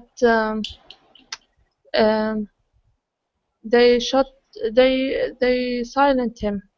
They said, "Don't say anything," and he can't go alone. It's a small country. Yeah, Qatar, I'm And not actually yes, saying and they should do it. and all the weapons from United States. And they said, okay, we will not give you any weapon to attack Syria. So he can't go alone. Well, you know, They try with Saudi Arabian government, but they say no. If United States say no, we will not attack them. We will not do it alone. So I mean, this is different news, right? I've never heard of this before. But even as a body, even as a union of nations, right? Even kind of like a United Nations, right? The Arab League is representing hundreds of millions of people, right? Yes, no action. I mean, inaction. There's difference between the leaders and the people there, Farhan. They all upset about what governments are done, and they are not taking any step to go forward. The people here in all the Middle East, yes, they are so angry about their governments, about that. But we feel, yes, and yes, only the Qatar government wanna directly. She asking for attack Syrian, but no one help her. And it's a small country. She can't go alone without Saudi Arabia, without United States. She can't go alone. So that's problem. And we respect now a lot of countries and a lot of people respect Qatar government for that. But you know, it's interesting because I guess Qatar's request and this idea of calling people to action and stopping this violence, I mean, it's sad to me that it's falling on so many deaf ears, right? People just don't care. I mean, it just doesn't seem like, you know, nobody is taking action. Turkey is on one side saying, attack, attack, attack, we can't stand Syria. Turkey really wants to attack. And then maybe on this side, you know, Qatar wants to attack. And I think they give them, the rebels, they give them a lot of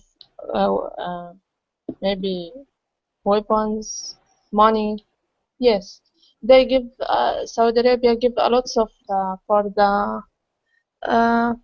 the poor Syrian that they go out from Syria. Yes, they a lot of people, the refugees, because it's not it's for the people who give them the money. It's not only the government and all the people, and the governments say yes, if you want to help Syrian, okay, give money for them, for the poor people and for refugees, yeah. Yes, refugees. But I mean, it's going on for 2 years. 2 years. How much longer can they endure this? Almost 3 years, right? Yes, almost 3. I mean, how many more years can these innocent, poor people survive like this? I mean, Yes. It's ridiculous, right? I mean, I guess one of the biggest problems in the Middle East, Gabrielle, also is kind of what Emmy was saying. The government does not reflect the people at all, right? The government, in many ways, I mean, these royal families, for example, they have so much wealth and so much money and so much power. They don't need to worry about elections. I mean, it's the family, right? It's the royal family. The brother dies, the other brother becomes the king. The son Yes, and dies, Farhan, some of them are good people, really, and they give a lot of money for the refugees on their names. A lot of royal members, yes, they give money, but the decide to attack Syria, it's not uh, on the table. it's not something that the royal family can decide. Yes. It's something that is being decided by the U.S. maybe. Yes, of course. Yeah. So, I mean, there you go, Gabrielle, right? These are the problems in the Middle East, right? So, me as an American guy, you know, we see these news stories, and the U.S. media, for example, says even the more educated people, we think that the problem is because of these religious ideas, right? Like Sunni, Shia, Alawi, whatever. From what Emmy is saying, the problem is much deeper, right? The problem goes back to, I guess, world powers. What do they want? Russia and China, they want Syria to stay the way it is. America just recently was about to attack and then stopped attacking, or stopped doing what they wanted to do, right? So who's really in control? I don't know, Yeah, right? I mean, people are, it seems like from what Emmy is saying, people in the Middle East are very sympathetic. Just like people here. You know, people here are very sympathetic because we see the suffering and we don't want the suffering to continue, but nobody has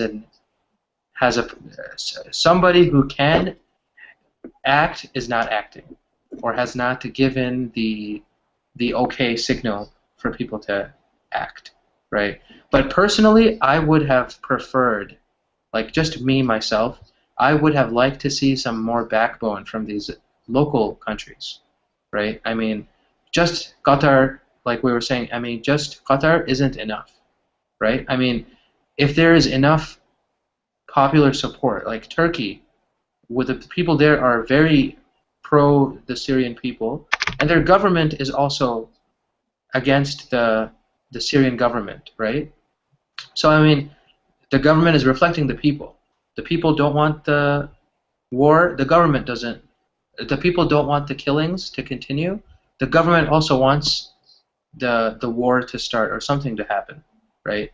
But with the other Middle Eastern countries, I honestly don't know. I mean, it doesn't seem like there's any direction, right? One guy says this, okay, maybe a royal family gives money, whatever. I mean, but where is the actual action? Like these refugees are going into Turkey, they're going into, I don't know, Lebanon or whatever. I mean, other countries nearby, and I mean, who is looking after them? I mean, who is going to help them return to their homes? I mean, are they going to just become like the Yes, they don't Palestinians? want Palestinians. That's what I'm saying. Seems like they're just going to Yes. be like Palestinians, right? Yes. Like Jordan has so many hundreds of thousands of Palestinians living there. Lebanon has so many Palestinians, right? I mean, Queen Rania is herself a Palestinian, Yes. you know? So I mean, these questions are so difficult, but who cares enough to find an answer? I mean, the royal family can give more and millions of dollars, but I mean, is that a solution? I don't think so, right? I mean, I don't know.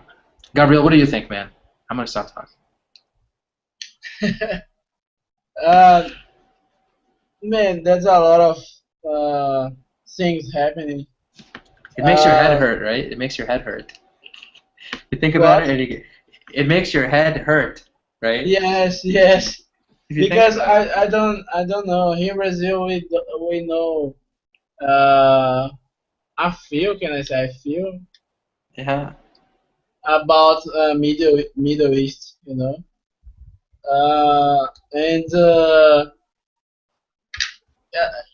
my impression, you know, is that there are a lot of things happening there about religion, about different people, you know, ethnic questions and wars, and United States in the whole thing appearing in some cases, and that's very confusing. I even opened a tab here in my browser Hmm. to search about Sunnis and the other one, Shias.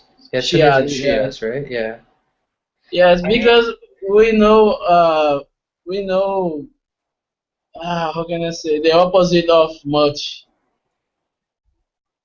the We know opposite, the opposite of, oh, little, very little. Uh-huh. Yes, we know very little about Middle East. Yeah. I mean, you know, the Sunni Shia thing is not that big a deal, I think, in the bigger picture of this conflict, right? The bigger picture of this conflict to me is you have one country, Syria, that is the last real, like, kingship democracy left in the Middle East right now. Because before there were three. Before, like 10 years ago, even 5 years, 10 years ago, there were three kingship democracies in the Middle East, lifelong presidencies in the Middle East, right? These three countries were Egypt, Syria, and Iraq, right? So all three of these countries had presidents who were essentially presidents for life, okay? They were just like kings, right? And Libya. So Libya also, exactly, but Libya is a little bit further away. So now, out of these four countries, Libya, Egypt, Syria, and Iraq, three are done. Egypt is gone, Iraq is gone, and Libya is gone. Just Syria is the only country left in the Middle East with that old form of government, where one family rules the country not as a king but as a president, right? Hmm. So in Syria and also in Iraq, there were the Ba'ath Party. The So Saddam Hussein of Iraq was also a member of the Ba'ath Party, right? He got killed, What is it whatever. about?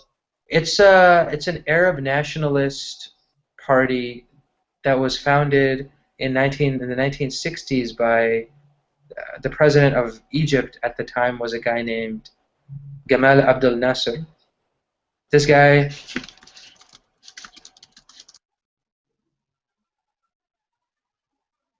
this guy was the first like popular leader in the Arab world. Like first, he was a military guy.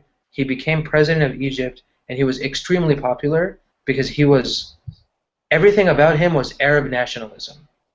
The Arab people must be a proud and nationalistic people, right? And his ideology spread to other countries, especially to Syria and Iraq. It didn't spread to the kingdoms. It didn't spread to Saudi Arabia, Kuwait, Oman, Qatar, Bahrain.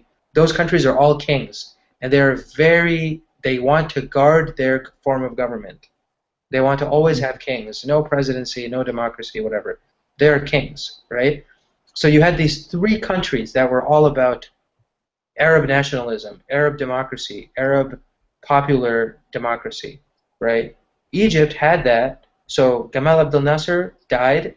The guy who followed him was a guy named Anwar Sadat. Doesn't matter. These are just names. He died. And then after Anwar Sadat, you had a guy named Mubarak, right? And Mubarak is still alive. That was the guy who was kicked out by the popular revolution, right? So Mubarak was president for 30 years, roughly, right? Oh, 1979 to like 2009, 19 whatever, something like that, right? And he was a president king, and right? where is he now? He's like sick. He's like in the hospital. He like can't move. He's in a coma, whatever.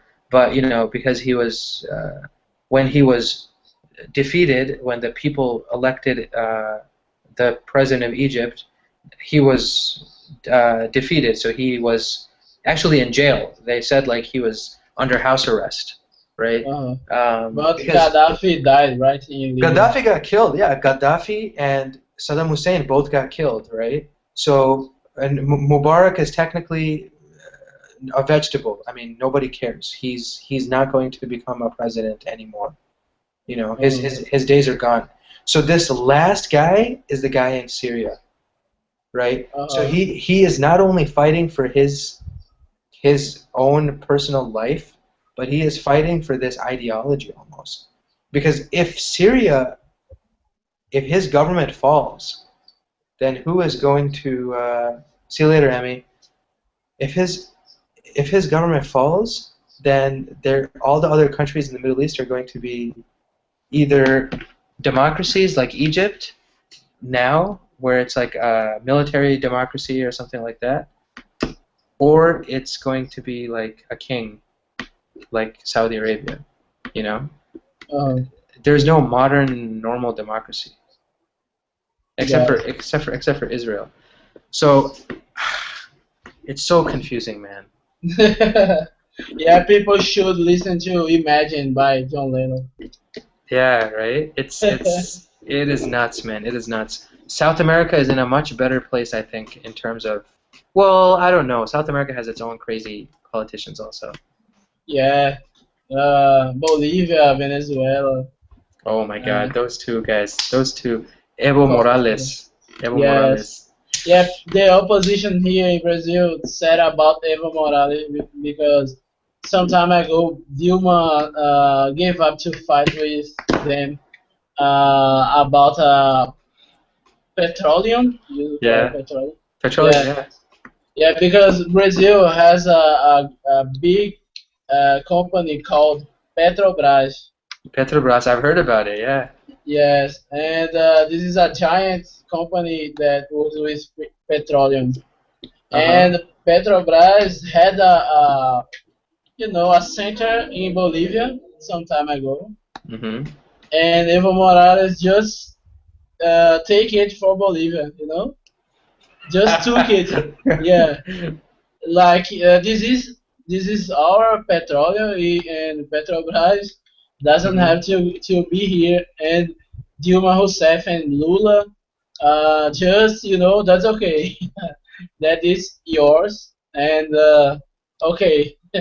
And now with Obama, the situation recently, the opposition said, yeah, okay, Dilma didn't go to will not be in the United States, but what about Evo Morales some time ago? They didn't nothing. They didn't do anything, Yeah. Politics. But I think that's because Bolivia is very it's not respected in South America, really, right? Respected like a small country, like the economy. Yeah, I mean, even generally, I've heard Bolivia is nobody really likes them in South America. Really? Because they're I so. must confess, people in Brazil doesn't care about South America, Yes, it's like other countries are around us. Our mentality is not about like a kingdom or imperial, Yeah. That's not about it. But people just don't care about them, Yeah. We don't know well their culture, I think the country that are very close to us is Argentina, but mainly because of football. Do you believe? Yeah. Right. Exactly. It's so funny for me, man, because I think Brazilians are much more. If they think about other countries, they compare Brazil to countries in Europe, maybe, right? Or the U.S. I think, or maybe they don't compare. Maybe Brazil is just in a special position, right? People in Brazil, you say, or people? Yeah, people in Brazil. Yeah, I mean, what countries do they care about then? America, Europe, those countries? Yes. Okay, Canada maybe. Yeah. So Canada, no. Canada is like neutral. That's true. Yeah. We don't know about the countries that are around the around Brazil, you know. Hmm. Yeah, it's so interesting, man. Brazil is an interesting society, in so many ways. I mean, I really want to visit. Maybe I don't know. Maybe if like next year, if I have some time, I'll come down because it'll be fun. Hopefully, the situation is easier. Maybe Dilma and Obama can still Yeah. meet, and maybe they'll be friends. But I think the problem is Brazilians going to America, to United States. Yeah. But the opposite is not very. It's not that terrible, you know. But I've heard that they are, for example, Brazilian police immigration. They, you know, they don't they don't like Americans that much, you know. Really? Yeah, like okay. I mean, I heard this from Americans who traveled. Like they said that you go to Brazil and they fingerprint you and they like ask you questions like, "What are you doing?" "Why did you come here?" I mean, those are normal questions. It's not a problem. But for example, I think the main problem is Americans are not used to those kinds of questions anywhere in the world. Uh-huh. Really. So that's why they feel like, oh, Brazil is so bad and so difficult. But I mean, honestly, I have no problems. Like, I mean, if they ask me why I'm in Brazil, I'll say I came to eat some feijoada. I mean, or I'll just speak some Portuguese. Maybe the guy will like it. Maybe the police will like it. We are used to answer a lot of questions when we travel abroad. Yeah, that's the thing. Americans are not, and that's why they think maybe, oh, this country is bad. Not really. I mean, each country has their own rules. I mean, if you go to any country, they have the right to ask you whatever they want, right? Mm-hmm. But Brazil had a critical situation, a crisis. Can I say crisis? A crisis, yeah. Yeah. Against Spain some time ago, and I think nowadays still having little problems because Spain started some time ago to send Brazilians back, in Spanish airports. Like, what are you doing here? What's what do you want to do here in Spain? And if Brazilians say something different, and the situation, they sent back a lot of Brazilians, calling the Brazilians like prostitutes. Oh, And wow. yes, yeah, and how can you say the people involved to traffic drugs? Oh, drug Traffic? dealers. Drug dealers. Yes, Drug traffickers, uh-huh. yes. They jail some Brazilians in the airport Oh, no. with a lot of racism and prejudice, and sent back a lot of Brazilians back to Brazil. Were these Brazilians darker skinned Brazilians or lighter skinned Brazilians? No, even just Brazilian, Just Brazilian, okay. Yeah. No skin color issue, okay. No. And So if the Brazilian were black, I think it could be worse, but I don't know.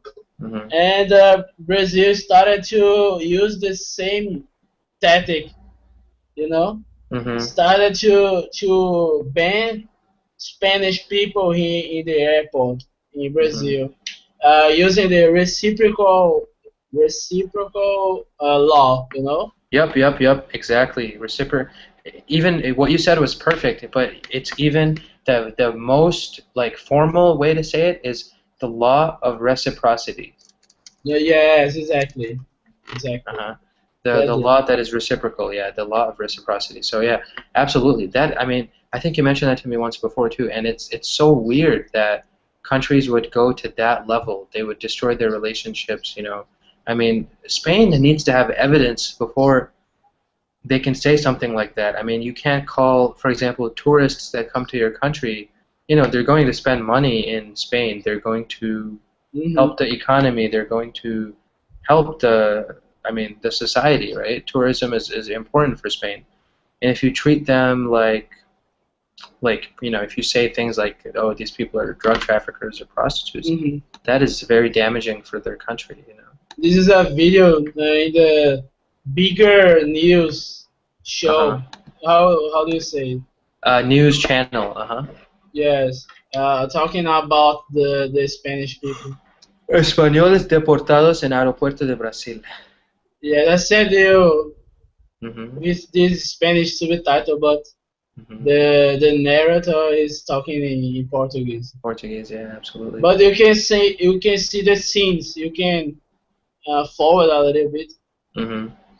And there's other ones too, like in the right-hand side, brasileiros barrados na España.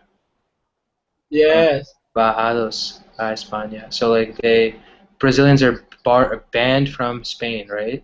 Yes, you can see the scenes on 40 seconds. It's terrible, man. Especially, these countries are, Catholic countries, colonial past. There's so much similarity between them, Just the language is different. Portugal and Portuguese and Spain and Spanish, but they're not right next to each other. Also, it's sad that they have this kind of a relationship. Has it gotten better between Spain and Brazil? I think it's better now because the government of Spain called Brazil to establish a dialogue. But to be honest, I don't know how's the situation nowadays. It was, I think, 5 years ago, 4 years ago, maybe. And I think that there is I think the prejudice is still the same in Spain, and maybe some Brazilians are deported. Deported, Yes, in Spain, but I think it's a little then if you compare. Yes. Yeah, that's so weird, man. That's so weird. I've heard Spain. Some people in Spain, when they visited, they told me that they did feel some prejudice. If they were not from Europe, then they felt some prejudice. Like even American people that went to Spain, maybe because their their Spanish was really bad. The people in Spain could instantly pick up like, oh, this guy is a foreigner, and some of them didn't have such a nice experience in Spain. But who cares, man? You go to a country to have fun. Like people come back and they're always complaining about, oh, the police were so bad. It's just a part of traveling, man. Like just sometimes I like to say to these people, grow up, like stop being such babies, Yeah. By the way, if you want to go to Brazil, you are more than welcome. I want to visit, man. I want to see like some of the beaches and some of the nice like areas, and I want to learn Portuguese too, man, just for fun, like to know some of the words and some of the phrases. Like I know very little so far, but what do you know? I don't know anything, man. Really, like fala, like means speak. I know like some bad words, but that's all from movies. And like, feijoada from you and stuff like that. like stuff like that, man. Like, I honestly don't know like anything besides like those words, but it'd be fun to learn, man. I honestly feel like it'd be fun to learn, but if only the pronunciation was easier. Why is the pronunciation so difficult in Portuguese? How is the pronunciation difficult in Portuguese? Or why is it so difficult compared to Spanish, for example? So difficult. Do you think Spanish is more easy? Much more easy. Much more easy. Uh, Yeah. because in Brazil, we have a totally different accent from Portugal. Yeah. Uh, But you guys still understand Portugal, people from Portugal, right? yes, but if they speak quickly, fast, maybe I can't understand. Really? That's so weird. Yes, because That's, their accent is very different. hmm That's so awesome. Yeah, Portugal would be a nice country too, but for me it's so surprising. This tiny country, Portugal, colonized this huge country, Brazil. Yeah, yeah. I Only mean, Brazil, and only their Brazil. mentality, yeah, Yeah. their mentality was very bad. Yeah. If you compare with the English people colonizing the United States, they they they wanted to grow up the country in America and to improve the economy and etc. And the But society also.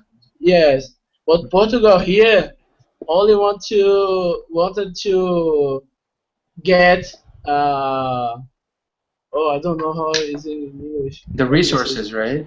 Yeah, the resources and mainly, let me see the translation. Sure. Gold. Yeah, gold and silver probably, right? Yes, from Brazil, and they sent to Brazil robbers and horns Mm-hmm. to Brazil to just to put people here, Mm-hmm. just to crowd here and Yeah. get all the resources. And they also That brought so many slaves, right? Yes, from Africa. Uh-huh. That was terrible, and you can see the difference talking about economy now. If you compare United States economy and Brazil economy, it started since Spanish. Oh, sorry, Portugal's colonization and English colonization, and Mm-hmm. Spain as well. Mm-hmm. Yeah, Spain was doing everything else in South America, Yes, yeah. right? Portugal was doing Brazil and Spain was doing every other part. Yeah, man, it's fascinating, colonization in my part of the world too, in India. I mean, when the British came to India, we had a lot of problems, I mean, these guys were very very, very, they did a lot of good, but they also, through their activities, many people died and many people, society was just changed completely. Before colonization and after colonization. Before colonization, you had languages that were different, you had different culture. After colonization, you have completely different society. You know, that's what's Mhm. really interesting about so much of this. We'll see. I mean, how life changes for. I think Brazil, though. I mean, compared to these other countries, I think Brazil is in a much better spot. Much better spot. You know, um, in terms of where Brazil actually has a future. I think. India is like very backward still. I think. Uh, Like, Farhan, yeah. uh, I have to go, man. Go Yeah, no, sleep. me too, man. It's so late. Okay, sounds good, man. It was great having a conversation with you after so many weeks, man. Have a great rest of the night, and I have classes tomorrow and on Sunday as well if you want to talk. So, Sure, I will try to be here. all right, sounds good, man. Have a good rest of the night. I will too. How can I say? For you too, maybe. Yeah, you too. Just you too. You too. Okay, man. All right, Good see you, night. man. Bye Take bye. care. You too. Bye. My teacher taught me, think about like a cow and a farm, like a barn house. In English, we say barn. That's the house that the cow lives in, right? So, how many different ways can you relate the cow to the barn, right? You can say a lot of different things, right? The cow is next to the barn, right? Maybe if you have a cool imagination, the cow is on top of the barn, right? The cow is on the barn, right? The cow is um, next to the barn, right? The cow is above the barn. These are all words: above, to, in, right, on. These are all prepositions, right? They relate how two things are related to each other. If a cow and a barn are a little difficult for you because it's just not that easy of an idea, you can think about something more simple, right? Let's think about a small animal, maybe a mouse or something, and a box, right? The mouse is on the box, the mouse is in the box, the mouse is next to the box, the mouse is above the box, the mouse is below the box. All of these are prepositions. So we can use prepositions of time to describe certain things, certain events that happened in the past or will happen or are happening, right? Past, present, and future. And one of the examples, for example, is when we talk about days of the week, we use the preposition on, right? On Monday, I will visit my friends in the city, right? So we use on for specific days and specific dates, right? On my birthday, I will have a big party, right? On the 4th day of the month, we visit our grandparents, okay? So for specific days and dates, we use on, right? Greg, can you give me an example of on in a sentence that relates to a date or a day? Yesterday, no. Sorry. No problems. It's good you caught yourself. Yeah. I have classes 3 days on a week. English classes 3 days on a week. I have English classes 3 days in the week. In a week, right? 3 days. 3 days. This is difficult. I have the classes on Monday, Sunday, and Tuesday. Fantastic, right? That's the best way. So I have classes on Mondays and Tuesdays. That's the easiest way, because if we say in the week, it's actually a little bit interesting, because in English we would say I have classes 3 days of the week. Of the week. Of the week. Right? And of is also a preposition. But it's just not the, I guess, not the most common way to say in the days of the week. But of is definitely a preposition. So you can say, I have classes 3 days of the week, right? You can think about it, the mouse is of the box. I don't know, you can think about, that's how I remember prepositions all the time. They're usually very small words too, of, on, in, at, right? Those kinds of words. So let's see, Emmy, give me another example of using a day or a date and talking about time using any preposition that you want. Day or a date. Mm-hmm. Okay. I will travel to Jordan on next June.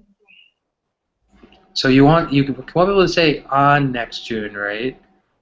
Technically, you would just say I will travel to Jordan in June. In June, or the following June, or the next June. You don't have to actually say anything, preposition-wise, right? This is where English is complicated. So you will. The best way to say it is I will travel to Jordan in June, or in June of the following year. Do you see how that's different? Yeah. So okay, he said I take classes on Mondays because it's near time. Is it? No, it's not because of the near time, honestly. It's because that we are focusing just on days and dates, right? So date, what is a date in English, right? A date is something like the 4th of June, June 5th, June 6th, October 31st, right? So you can say, for example, I will travel. Yeah, specific day. Well, no, see, that's the thing. The difference between day and date in English, it's actually, this is a good question, right? A day is Monday, Tuesday, Wednesday, Thursday, Friday, Saturday, Sunday. Date is January 3rd, October 2nd, July 4th, right? These are dates, and day is just Sunday, Monday, Tuesday, Wednesday. So how would you use, if you wanted to say what you said before, right? I will travel to Jordan. You can say I will travel to Jordan in June. Yes, on June 15, maybe.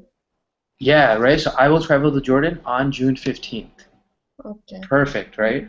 Or you can say something like, I will travel to Jordan in June, or in the summer, or whatever, right? So, and if it was very nearby, if it was very close, then you could say, I will travel to Jordan on Friday, right? So days and dates. That's where it's a little bit confusing. Jose, give me one more example using a day or date and a preposition. Okay. I have to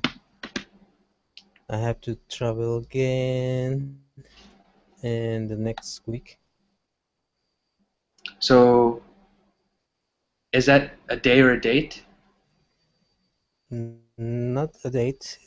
It's during the next week. So you can say, I will travel again during the next week, right?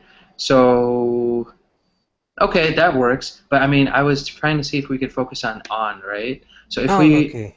yeah. So let's see if we can use a specific day or a date and use on at the same time. Okay, I'll have to travel again on next Monday. I'll have to travel again. You guys are thinking about on and next, right? If you have next, you don't have to say on. Okay. Right. It's confusing, isn't it, right? Okay, so if we say next, then no on, right? I will travel next Monday, right? That's Monday. perfect. But in that case, I don't think we have a preposition in that example. It's next to preposition. So I usually take my classes on Mondays. I usually take my classes on Mondays, right? That works. That works. Okay. The idea is, so next can be used as a preposition in this example, right? I will travel next Monday. So it works in the sense of time. However, we don't want to say on next, right? Because that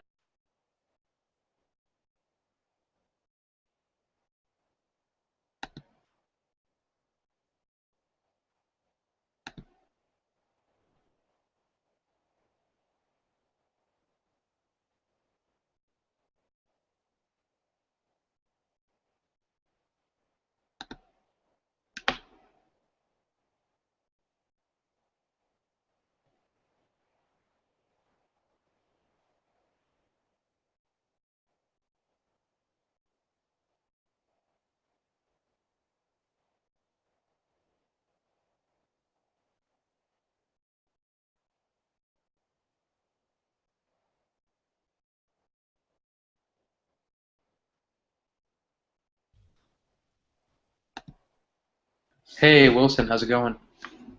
Hello, Farhan. Fine, thank you.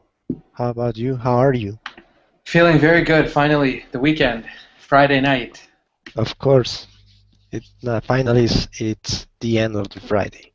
Absolutely, cannot wait. So happy that the day is near to being done, close to being done. Right. Hey, Emmy, how's it going? Hi. Good morning. Good evening. Good evening for both of us. Hey, Emmy. Yes. Hi, Wilson. The sun doesn't shine yet here. Rise. The sun hasn't risen yet. Risen, yes. What time is it now in your country, Emmy? It's 6 a.m. Wilson. 6 I see. So early, right? Yes. Super early. The sun hasn't risen. So, Furkan, what time we will be able to speak English fluently, in your opinion? When do I think you'll be able to speak English fluently? Yes, all of us, all the students. I think you guys are making a lot of progress. I mean, I honestly don't think you guys are less than fluent. I mean, it's just when I speak, you guys understand everything. When I ask you questions. You guys are able to answer questions. You guys can understand the reading. You guys can follow along, right? So fluency in the sense that you speak perfectly conversationally, I would say if you practice every day like this, another 6 months, definitely. Awesome. Yeah, I mean, 6 months, I can say, if you come to my class every night for the next 6 months, and at the same time, if you go to other Colingo classes, if you do your independent studying, you know, reading the newspapers, whatever you see, watching the English news, you know, English channel news, definitely you'll be able to, I mean, you'll surpass your expectations by 6 months, and I would consider you fluent in 6 months. You know, some of you guys, I think you're already fluent in some senses, right? In, for example, maybe reading. Some of your reading levels are very high. For writing, not so much, maybe because I haven't seen your writing. We don't focus on writing so much. But speaking, I guess, definitely conversational abilities. Give it 6 months, and I think you guys will be golden. So, you know, March 2014, end of March 2014, roughly, I would say. Yeah. I have an idea that Yeah. I was thinking. I think that tomorrow I will Yes, or if you wanna ask someone several questions about the same subject, it will be great. Yes. Yeah, I think, I mean, any strategy that you guys can have when you review yourself is the best way to do it. I didn't ever really see myself talking until I started doing this Colingo stuff, you know. Now I hear myself speak 1 hour every night. So it's good. I mean, it definitely helps, right? Hey, Greg, how's it going? Hello, hello everybody. Nice to see you again. Hey, Greg. Everything fine. Good. It Everything's was good. the first rain in this year. First I go rainfall. Oh. Yes. I go to walk and it catch me in the middle. It was very nice. That's awesome. Today it rained a lot here. It rained a lot yesterday also.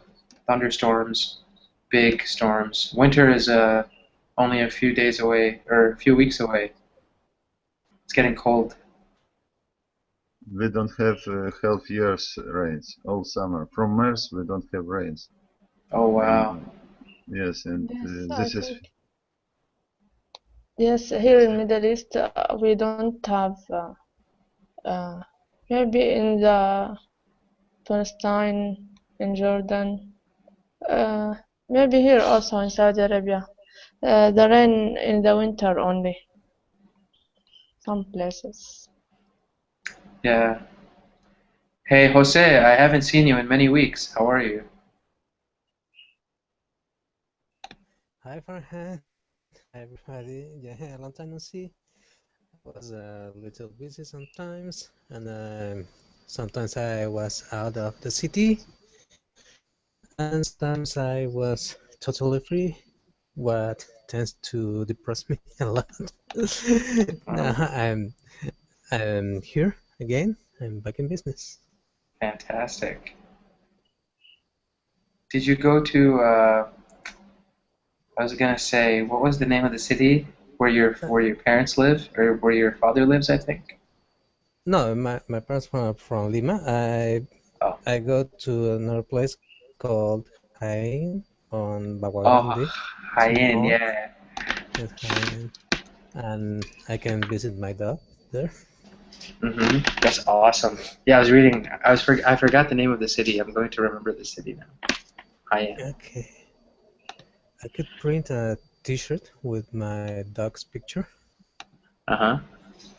Yeah, and I give it to my girlfriend, and now her nieces and nephews wants me to give them their T-shirts.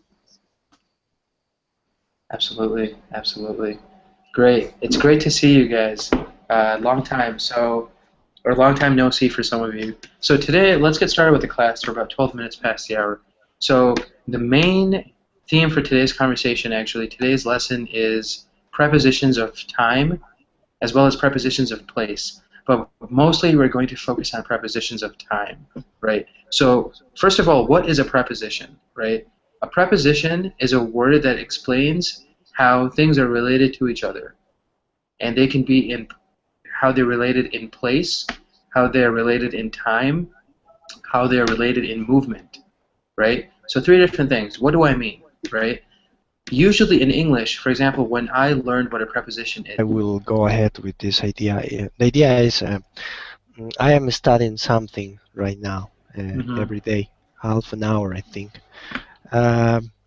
And I will start studying, but after finish my studying, my studies, I will have a presentation for me, but I will try to make a to think that there are more people in the room, so I will expose in English all my understanding of my studies, and I will record myself, and yeah, a half an hour I think it's enough for me. you know, I think that's a great idea. I was going to tell you before you mentioned the recording part. If you can also record yourself on video, right? Fantastic practice, because what did people say in the days before Colingo and the days before webcams? They used to say, recite in front of the mirror, right? Look at yourself in the mirror and recite that way. So you see how you speak. You can catch your mistakes, and you can listen to yourself, how you speak, the way you look, your facial expressions. All of those things are important for, for conversation. So if you have a webcam, record yourself, half an hour. Just stare at the webcam, stare at your monitor, just like we do when we speak on, Colingo, and just explain to yourself. Imagine that there's an audience, just like you're saying. And I think if you self-critique yourself, then that's going to accelerate your pace until you get fluent, right? So if you make this consistent, like let's say every other day you spend half an hour reciting or reading something, presenting something to yourself in the webcam, then you watch how you speak, you watch where you make mistakes, you watch where you have, maybe you stutter, maybe you say, Yeah. It doesn't sound good when somebody else is listening, but you can't tell until you listen to yourself, right? So I think that's a great plan. I mean, that's people who teach, like even I do it, right? People who teach public speaking, people who teach how to present information, how to give speeches, how to be a good communicator, they all say these kinds of things. Look at yourself, record yourself on video, on audio, and it's fantastic. I mean, that's the best, one of the best ways. Yes, I think also the interviewing classes. Maybe I take just one class. One of the classes that the teacher has making some examples, like interviewing with the teacher, maybe sometimes with the other student in the class.